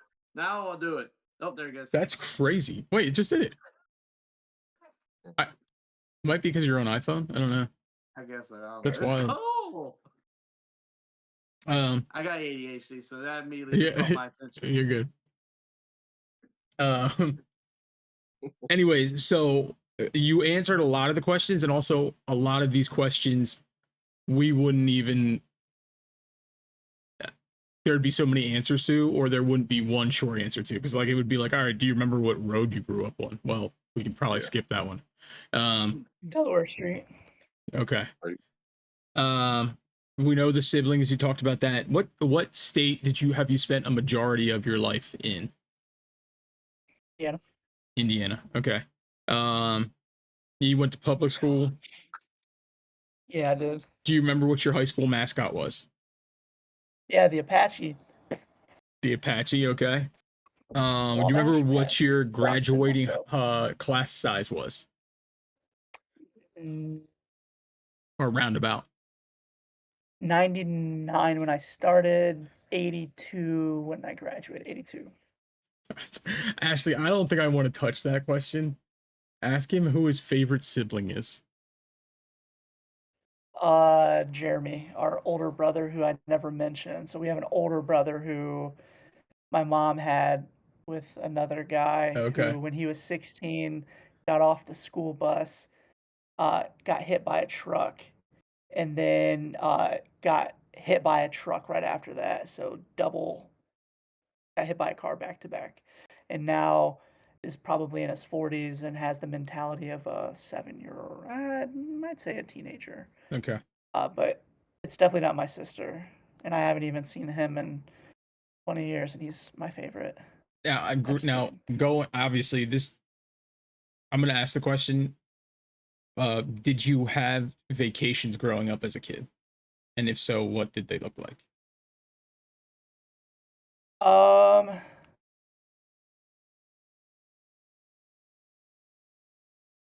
holy crap, I've never been asked that question. I No, like Jeremy is in my brother Jeremy, not Slave. I don't remember if we ever went on vacation. Ashley, if you're still in the chat, do you remember if we ever went on vacation? I guess I remember we went to this hotel. It was one of those ones that it was like an outdoor. It had tons of different like rooms, and they were themed. And I remember we had like a dinosaur themed room, and then the shower was like a waterfall in the middle. Other than that, I don't really remember vacations, man. Mm-hmm. Your sister said, "Josh, we didn't even have beds. Why would we go on vacations?" Got a good point. We didn't have beds, so we probably didn't go on very many vacations. Boy. Okay, I'm gonna change some of the questions that I have. Smitty and Alan, if you guys want to get some questions going in your brain or write them down. Do you remember a family car growing up? Oh yeah, we always had cars. Okay. Well, I'm like it was memorable. Like I know that you were going to so many different places. Like what's like the first car that you remember like riding in, like your family having or riding in? Uh, I remember it was a I think it was a Ford. I mean, this was the 90s that I remember. It was like a boxy Ford. I don't remember what kind it was, but, or Okay. what model. I just remember it being a Ford. What about now when you did you get your license when you turned 16? Or when did you When when I did was you get 18. when you were 18? So Yeah. And did you get a car shortly afterwards or Yeah, I got a Trailblazer. okay, nice. Yeah, buddy. Um have you ever had your mouth washed out with soap? Like, yeah, I feel like my grandparents, on my dad's side, washed my mouth out with soap when I was younger. Okay. did you Um ever get the hickory or a belt? Oh yeah, I had to go pick my own switch. Uh, I kicked my sister's two front teeth out. Now, because she's Wait, gonna really? bring it up. So let me tell you why. She was tickling my feet. My parents were separated, and we were at my dad's apartment, and my parents were hanging out, and it was bedtime, and my sister and I were on the floor in the other bedroom, and she was tickling my feet, and so I kicked because that's what you do when your feet are getting tickled. Mhm. Kicked her teeth out because she happened to be right there, and you would have thought I was Hulk Hogan and beat the crap out of her the way that my dad whooped my dude. He tore me up. oh my gosh. He beat me with that belt, dude. So it wasn't even your fault, technically. Technically, wasn't my fault. My Yeah, sister's just annoying. it's just a She's just a reaction to pain. your body. Yeah. Exactly. Really, she should Well, I'm probably not get her going to teeth read kicked what out your again. sister said, I take but your side read her. Don't. I'm not because sure how the oh, violence would it plays out when Yep, I deserve that beating. it was so it his was so. fault. Mm. Um, do you guys have any one more like little kid ones? Because he's talked so much about the childhood stuff. I don't want to keep pounding that. Do you remember like any like traditions for like Christmas time or anything like that? Like I know you jumped around and stuff, but like did you do anything with like your sister um, or anything you can remember? that Or I can like a favorite remember. memory? Um, so something that's always stood with me, and I don't know why. I had this blanket, and my uncle had spilt paint on it. I remember it was just plain white paint, and the way that it dried. So let's say this is, this is the blanket. The way that it dried, I would take the paint and I would scrunch it up on there, and so it would get real pointy, and I would just poke that pointy spot like that. And something about that would soothe me enough that I would go to sleep. And this is before I even knew there was, problems in my house with my folks and stuff. But that for some reason that's always just stuck with me. Um, Outside of that, I mean, just not a ton of memories that I remember as a kid. Wow. Mhm. I mean, I know that you know this now, but I mean, they make so many of those kind of like toys or fidgets, that kind of stuff, especially for kids that have been through trauma. Just different textures and whatnot. That, for whatever reason, like there's something that your body, your everything connects to that it soothes. Yeah, it's wild. I do remember, although I don't remember holidays a ton, I do remember that we had toys a lot.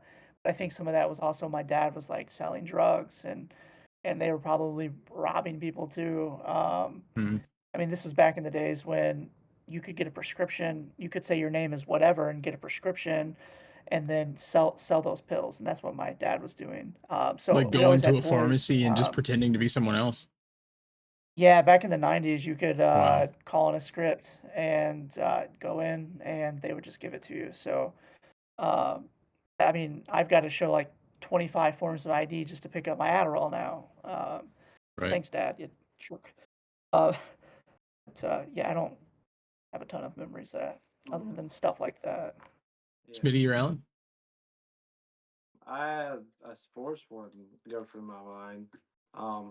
What's your like? Well, who's your favorite team, and what's your most favorite moment of watching any sports or going to a sports venue or whatever? So NBA Lakers. I've been a Lakers fan since I was 4. LA Dodgers, LA Kings, Notre Dame, Washington Redskins. My wife, Do you like likes my to watch Colts together? with her, she's not a huge sports fan. I mean, she likes the Colts. I mean, she's bought a bunch of Commander stuff recently just to support me, but she has gotten me some killer gifts when it comes to sports. She has taken me to see the Dodgers play the Reds, and then the year before we got married, the Christmas before we got married, she surprised me with tickets to Disneyland and to see the Lakers play in LA. So that That's was the year that awesome. LeBron came. I'm not a LeBron fan. I mean, it's always great when he's on your team, but like the ticket skyrocketed. So she had the nosebleed seats for like $300 a pop. So that's where we ended up getting the tickets. We get there, start talking to a lady who works there because I want to go down and try to get a picture if I can. Let her know, hey, I've been a fan since I was 4. We live in Indiana. And she said, the seats down here, if by second quarter, the start of it, if this couple's not here, they're not coming. They're season ticket holders. You can come sit here. Sure enough, they didn't show up, man. So we went from like nosebleed seats at the beginning of the game to second quarter, about 15 rows up from courtside. That's incredible. And just one of the most incredible moments I've ever had in my life. That's so cool. And then on that same trip, we went to go see Dodger Stadium, and they they didn't have any games at home that day. I don't know how we did it, but somehow we got inside of the stadium and we were able to walk around and see the field and the bleachers in the stadium, which was pretty cool. But yeah, those are my teams. We've never watched Colts together. That's a lie. I literally had the Colts game on the other day when she was sitting next to me. So Smitty, we lost your totally video. not that. There you go. But yeah, so those are my sports teams.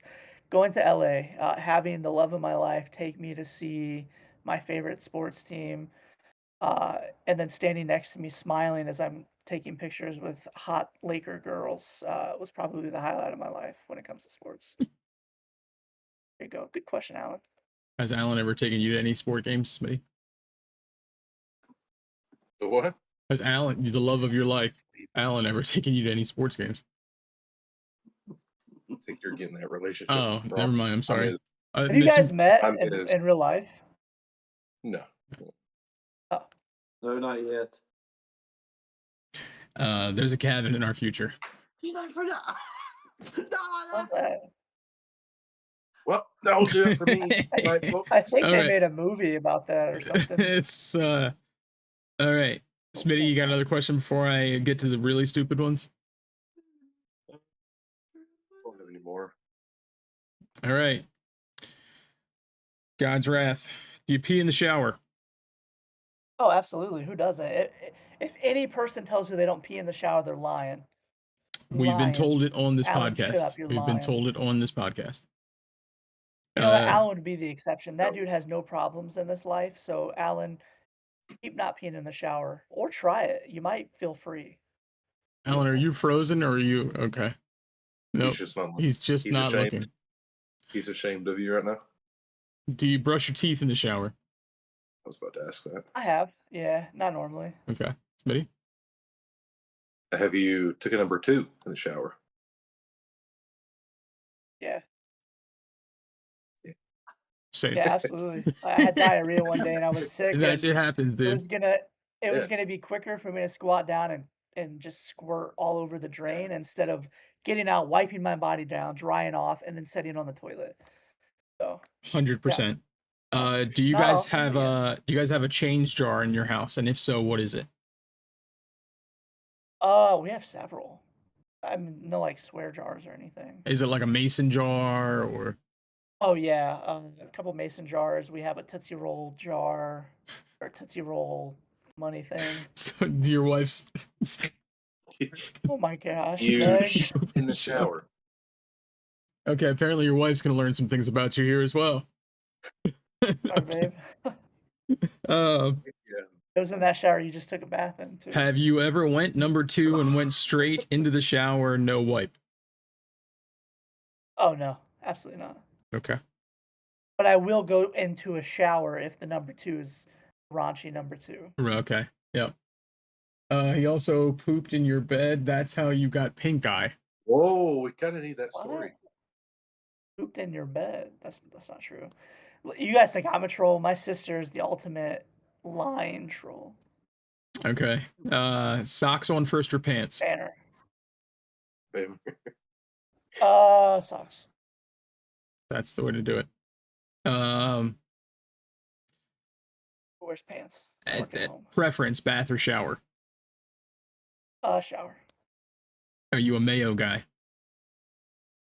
Yeah, I don't mind it. What do you think about Miracle Whip? Same thing, isn't it? What?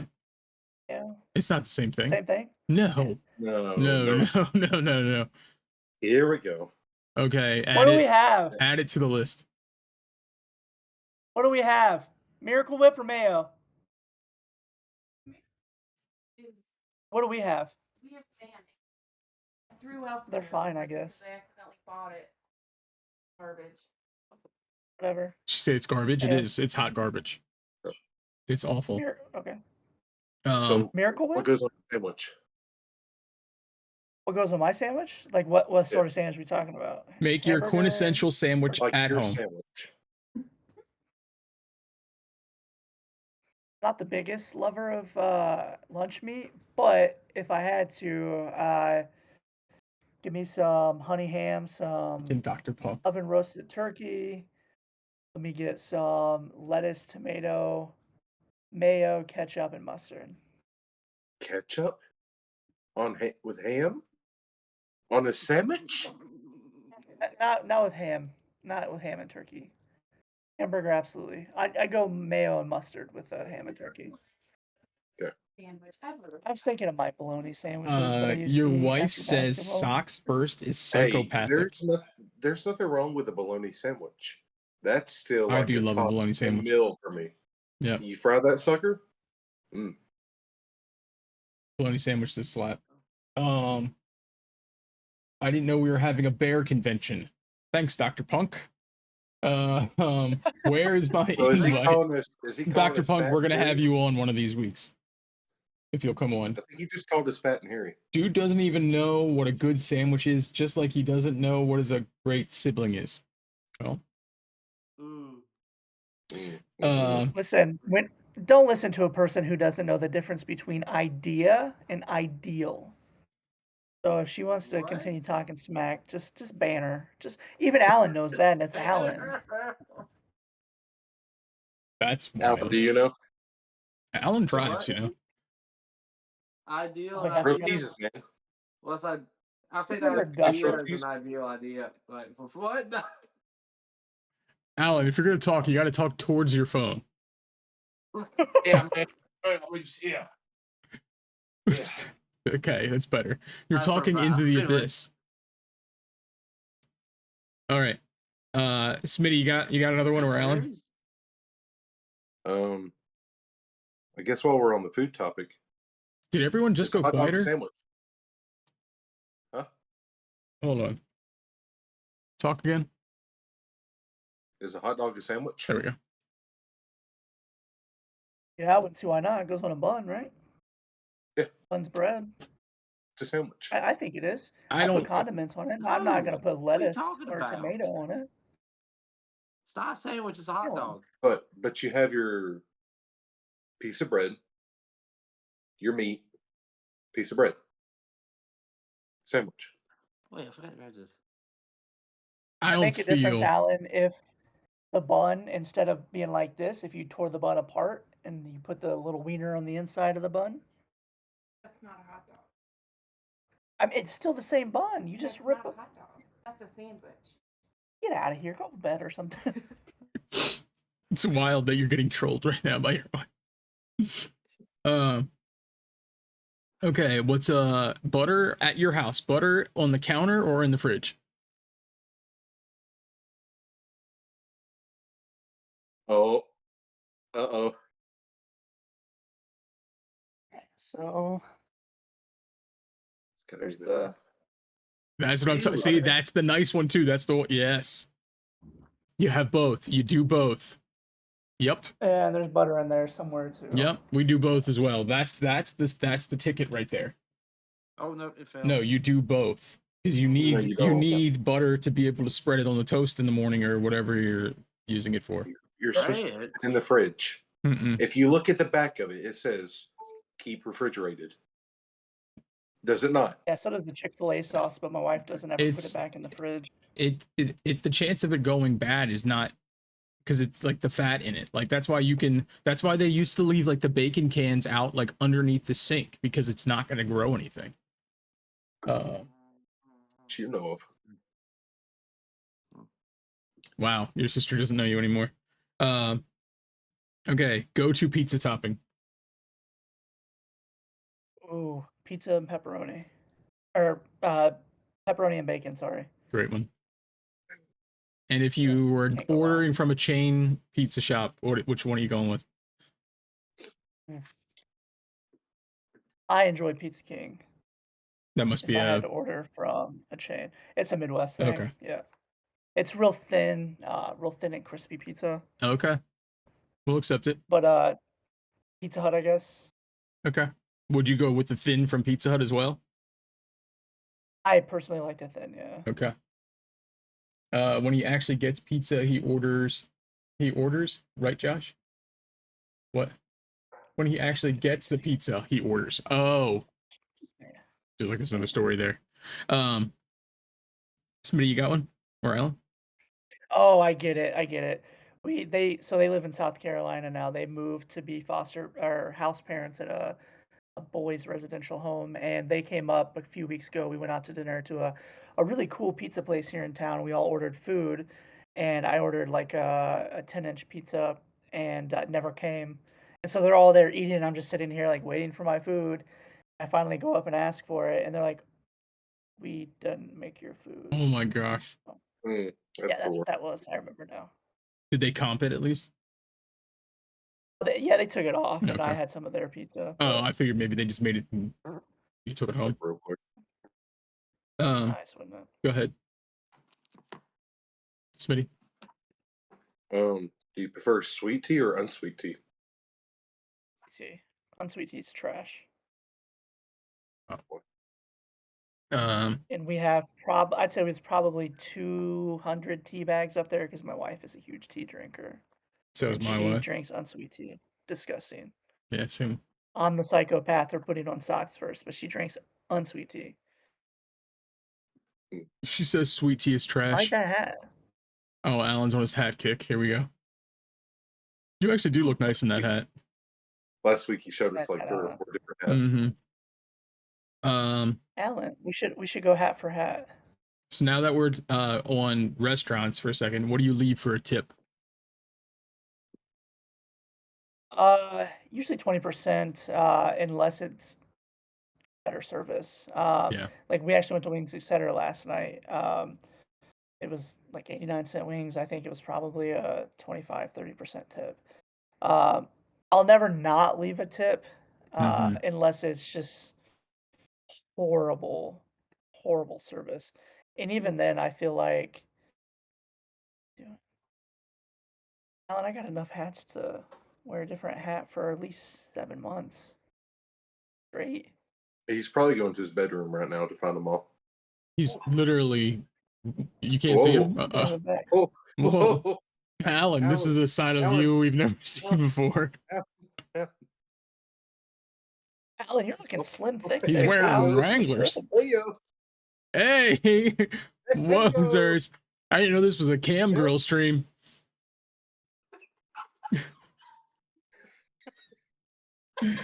Oh my gosh. It's He left a fake cockroach on the table when they didn't make his food as a oh, wow. No shot. We did leave some fake cockroaches. Oh gosh. All right. That'd be like- Smitty or Alan, you got one? I don't have no more food. Okay. So Or anything? Yeah. We got I've got a bunch more, but we can kind of rattle through them if you guys want. Yeah. Do it. I got one real quick. We're at 2 hours and 15 minutes, so I got one real quick. Yeah. Have you ever seen Bigfoot? No, but funny you say that. My son calls me Bigfoot, and I call him Littlefoot. like that. Yep. All right. Yep. Gonna get a God, really do cool you tattoo of think- Bigfoot and Littlefoot. Oh Do you my think, gosh. All right. Go ahead. Do you think Bigfoot is just a big hairy man that just that's just scared of cameras? Alan, when I heard that this morning on stream, I was taking a drink of my water, and my chest hurt for about 15 minutes because I laughed so hard when I drank that water that it got stuck, and I started choking and spit it up, and it was coming out of my nose. No, I don't think Bigfoot is just some hairy man. Do you think there's a possibility he's real? I do think there's a very possibility that is real. I think there's a possibility that aliens are real. I think there's a lot of unknowns out there. But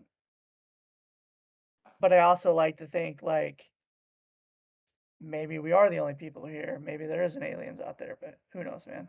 I All think right. there's so many questions in this world that we'll never get answers to. Okay, we're gonna take a mess. We're gonna take. Go ahead. Are we doing that one? The last one that? Cuke. Yeah, the Yeah. very last one. Yeah. Did you see what Cucumber put in there? F1 marry one, kill one F1 in the Discord call. on the Discord call? I'm getting killed, guys. How are we doing this? This is weird. I think I'm getting killed. Who is Cucumber? I think I'm just Cucumber's my brother. Well, Okay. I think Um, you'd have to kill the guy who's You beat know, you. I'm gonna marry Alan because I feel like Alan has no problems or no cares in this world, and I'm a stressful dude, man. Like I'm a And you wouldn't have warrior. to share the bed with him either. Right. You would He'll get sleep on the access recliner. to the I recliner. can worry by myself and not have to worry about somebody else getting like anxious from it because he doesn't worry. Right. I really don't want to F either one of you guys. Okay. That's offensive. That's fine with me. I would have said you could. Never mind. Say it. I mean, this is really my wife's laughing in the other room. This is so weird for me.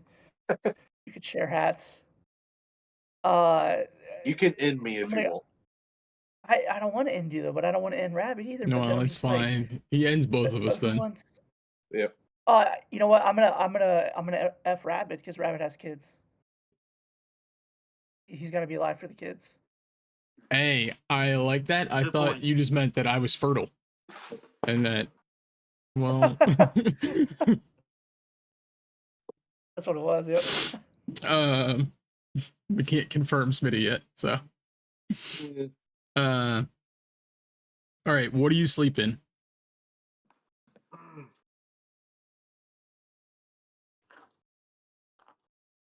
We got to get Josh out of here in a few minutes. We've kept him too long. I'm good. Where do I sleep? Yeah. What do you sleep in? Like your no. Like your clothing. Shorts. Just Just shorts. Yep. Here, Alan. Here's a fraction of my hats. Oh, he's not even there anymore. Well, I can't see There you it. go, I see Alan. you're smart putting them in those I can because see your all hat. of mine from my youth are There you all go. like That's just ruined. that's about 50 hats right there, just in the bag. Goodness. I can't see it, so I'll send you pictures of them sometime. okay. Just wearing my hat. That's it. Nothing else. Yeah. Um. That. So just shorts to bed, Yep. Just shorts. no socks. I did wear socks to bed up until when Meg and I probably got married. What was the And then she said, change? I don't know, man. I liked having the socks on my feet. They just felt nice. And then just one day I didn't wear them. And I was like, oh, this is nice too. I just Wow. stopped wearing socks to bed. Like in the wintertime, I might wear socks and a long sleeve to bed or something with shorts, but it's always shorts at least. It's crazy. Um, how many pillows do you sleep with? You yourself? Do you use? One. Wow. Also, if cucumbers calling me bald, I'm not bald. I have a full head of hair. Just kidding. I'm thinning pretty bad. Same. I'm not I wear bald either. What are hats. you talking about? Yeah. Why did you get a haircut? Because you had some like real nice Kevin Owens hair going on. During the summertime, because I have to use a hot brush to straighten it, but in the humidity it just goes crazy right away, so it just looks bad. So I'll often just cut it short in the summer. Cucumber says he's thinning too. Boy, there's some of these that are just obvious. I'm not even gonna ask. How do you like your steak cooked? Medium rare. Good answer. Will you pay for a massage? I personally have never paid for a massage. My wife has gotten me a massage twice for two different birthdays. Um, well, I guess technically I paid for one on a cruise. So yeah, I would. I think they're very much worth it. Um, did you ever camp out for tickets for like a movie or like a spot in line for something? Yes. Battlefield 3. Mm. So I played Battlefield 3, my profession, so Stone Mountain, I was on the same clan as him, played with him for a while. So I camped out at GameStop that night because I mean, it was huge, huge launch.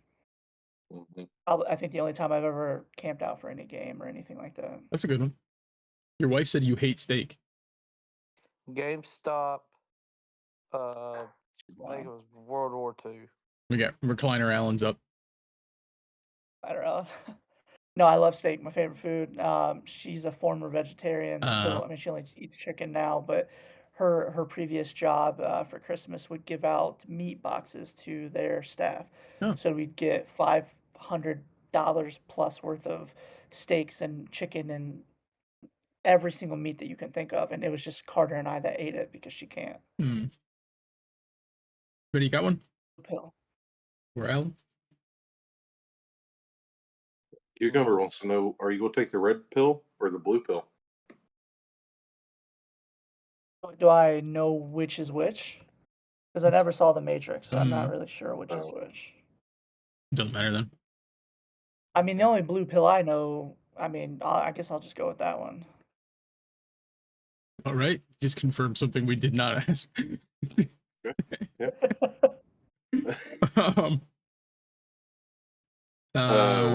What's your dream place to live if money was not an issue? State? Anywhere. Like, Anywhere in the world. I feel really drawn to like Switzerland and Sweden for whatever reason. Just something about seeing the beauty in that. I think I could live there and just be peaceful. I'm a very high-strung, stressful person. Uh, and if I could live in something that's just constant tranquility like that, and my mind never stops. It's that constant ADHD that's just it never shuts off. If I could be in something like that and just live there, I think that would be one of the most peaceful, beautiful things. That's a good answer. Mm-hmm. Cole asked, "What's your biggest sports rival?"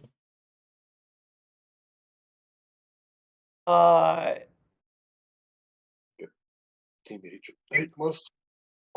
Boston can suck it. The Celtics, Yeah, it's a good they one. can suck it. Yeah. Alan, you got one? Oh, I'm trying to think of a question. All right, we can go to Smitty or if you got one. Yeah, so if you had to choose Would you rather lose an arm or a leg? Oof. Now, when we say arm, are we talking like I'm losing like elbow down, or Yeah, am I we're gonna losing go like up to the shoulder, or shoulder elbow down? Okay. And then the I top up of to your the thigh. pelvis. Yeah, think I'd go with a leg same. I would too, because I can because still use both my hands. yeah. And then if I was to get mad at somebody, I would take my leg off and just beat them with it. True. I know my question I have a now. buddy who lost his leg in a motorcycle accident a few years ago, and um, he's got one of those bendy ones, and I'm like, that you can live a very normal life like that, Mhm. Wade which wants you to could know with your one favorite Post arm. Malone song. Wade wants to know that. Yeah. Honestly, who listens to Post Malone? It's 2024, bro. Get a life. No, just kidding. I haven't heard any of Post's new stuff. Honestly, I haven't heard his new album. Um, Beautiful.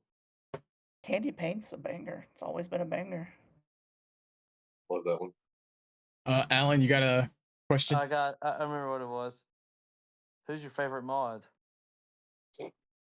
And which in Rabbids, or we talking about Chris? We talking We about can go Max? Chris, we can go Rabbit, we can go both of them, we can go neither of them. Go Cole, Lights, Fire, it's whoever. Well, if we're gonna go Lights Fire, it's Good me, 'cause, answer, I mean, punk. it's me. Chris, I mean, Rabbit's really the only person that I have any sort of relationship with. Like, I know 4K and Vibes a little bit, but uh, Rabbit and Dirtbag would have been the only two that I really had relationships with. Because the Mega Pigs, 'cause I think are they both still mods? I know Liz is. I I haven't think seen Joe in there Soy, to know for sure, but I'm sure he is. yeah, I think Soy is too. Yeah, Soy is. I mean, they all kind of transitioned out there when Chris was doing his transition Yeah, for the most part. into womanhood. But yeah, so Rabid, Smitty, and Rabbits, I guess, and I think then Soy's just busy. me and Max's. I don't know. There you go. Baby Jaguar, Jajar, the other cross, Jaguar, yeah. and Max's. Nice. Do you have a garage fridge? Do you have a garage? No. Yes. But no fridge in it. No fridge. Freezer? Nope. Okay. What car do you drive? Say it again. What car do you drive? Oh, 2025 Lamborghini and a 1916 T model Ford. 2019 Chevy Cruze, and I think hers is a 2010 Prius that she just will not get rid of. She is beating that thing to death. It's got like 250,000 plus miles on it. It's running. It's running. Got another And one, it's Smitty? 25 years old. You want to do the one that Cucumber said? No. No. No. Okay. Punk wants to know what's your hot dog toppings. Brother, I wouldn't have anything. Ketchup, mustard. I don't like relish. I don't like. I mean, Onions? I guess I can go with the chili dog. Okay. Not a huge onion fan, man. Really? But I guess I'll take a little bit of chopped onion on top of a chili dog. Mm, But if I'm gonna that sounds do really good, have you actually. guys ever had Love's Travel Stop? Have you had their hot dogs? I've never I even heard of have. them. So good. They've Yeah. got like Is that like a jalapeno cheddar highway, ones. like a highway joint? Yeah. Okay. Yep. It's a travel stop. It's literally the only place that I'll stop and poop when I'm traveling because it's the nicest bathrooms. Nice. But yeah, just ketchup and mustard normally. It's kind of like bigger But than a Wawa, I would say. yeah, Will you drink Smaller. just a glass of milk? yeah, I don't mind milk. Okay. No cookies, no dessert. You're just like, I'm thirsty. Yeah. Go get a glass of milk. Uh, mm, if that's the only thing we have, When's the last time I you drink my just? water When's the pretty last quick. time you did that? By itself, Yeah. or like with a meal. Well, let's say you had dinner, and you know. I had milk the other day for dinner with Okay. my dinner. Yeah. If you hear an ice cream truck, do you have the irresistible urge to go running after it? No. Okay. I don't run. Look at me. Have you ever had a thumb ring or a toe ring? No. Okay. A nose ring. Nose ring, yep. Both ears pierced. Do you call it mini golf or putt putt? Or what do you call it? A putt. Putt putt. Yep. Is it a book bag or a school bag? Book bag. Okay. Backpack. No, Smitty, you got one? backpack. Who was your celebrity crush growing up? Ooh, celebrity crush.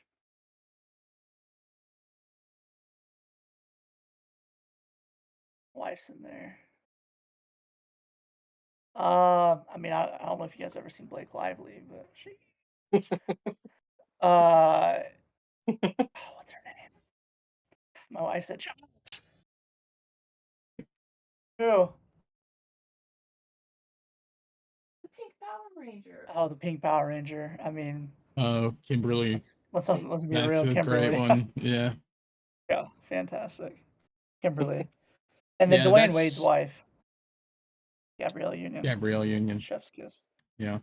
He's very pretty. Love you, babe. What's your favorite dessert? And how often will you have it? Ooh, I don't have cheesecake often. Mm. Maybe a few times a year. If we're gonna get real fancy with it, pineapple upside down cheesecake. Ooh. And my wife has gone out of the way to make it a few times for my birthday. And one time she killed it. The second time, we'll say she killed it.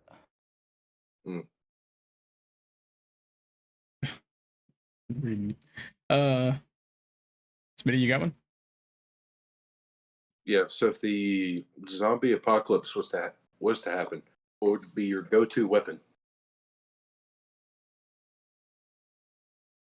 Get it. You're wrong. Can't show those. Say AR-15, but let's get creative. Get a samurai sword. Ooh, nice. Hang on. Are these World War Z zombies, or are these like Walking Dead zombies? We'll do Walking Dead.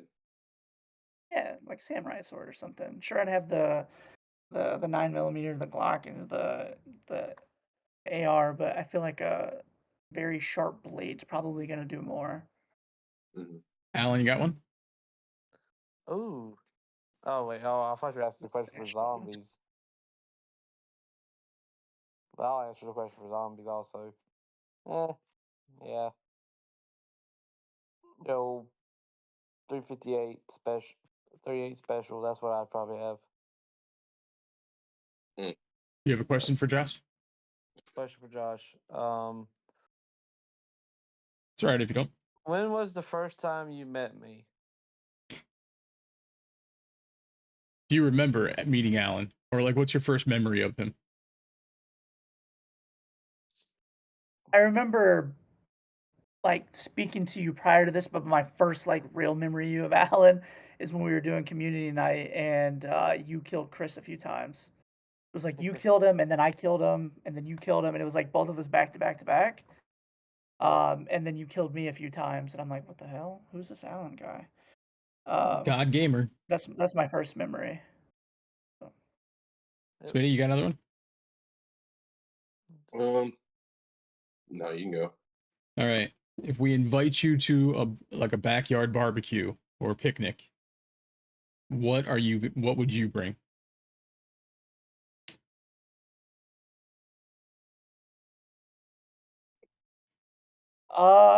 Me personally, backyard barbecue. Nothing because I don't bring anything. My wife brings everything. Uh, but let's pretend. I'd probably bring some meat. Just thinking the last time that I did go to a big barbecue thing, I brought pork tenderloins. That's nice. bacon wrap. That's tenderloins that's a and good grilled guess it. right there. Yeah, so probably those because they were so good. Just looking at chat. I am reading everyone's chats. If I didn't read it out loud, it's either was directly for Josh or you're my brother and I'm not reading your comments because you're an idiot. I'm just kidding. Wow. Okay, I'll read one from Cucumber. Would you rather lose to Alan on Chris's stream or always have to fart loudly when you feel like you have to? Lose to Alan on stream, probably. Yeah. I've never really been somebody who's like farted in front of other people. I've been able to control it. There was one time in my professional career that I silently farted and I was thinking, oh, this is going to be fine. But within 5 seconds, I could smell it. And it was one of the worst smelling things ever. And this person was right here talking to me. And in my head, I'm like, they smell it. They've got to smell it because. And there's I'm no way that it smelling this wasn't terrible. you. It had to have been you. Right, because it's Yeah. not them. So That's wild. Either you guys have any more questions for Josh? We're at 2 hours 35 minutes. I got one last question, but if you guys got more, go ahead. Yeah, you can ask that one last one. One last question. God's wrath, you call it dinner or supper? dinner. All right. And with Unless that, I'm on the podcast, Supper with the Sissies. wow. Hmm. With that, we're still going to give you a round of applause. Yep. Guys, right, thanks Thank you so for much for having me, coming guys. on, dude. It was an absolute pleasure. Your openness, honesty, I mean, that you're always like that. So I didn't expect anything else from you. But yeah, dude, you were phenomenal and you gave us so much time. Thanks, chat, everyone, for hanging out for so long. YouTube for watching this. I hope that that this will reach someone that might be struggling or going through something or still reliving that past trauma that it lives with you in one way or another for your entire life. So, dude, I'm so thankful and grateful to you. It reminds me literally of just how good our God is. Man, he's absolutely incredible. If you don't know him, reach out to someone who does. Reach out to one of us. We'd be happy to talk to you about him. We'd be happy to tell you all about Jesus. Yeah, he's worth it. He's good. I promise. Mm-hmm. Yep. So, with that, YouTube, we love you. We will catch y'all in the next one. Thanks for watching, guys.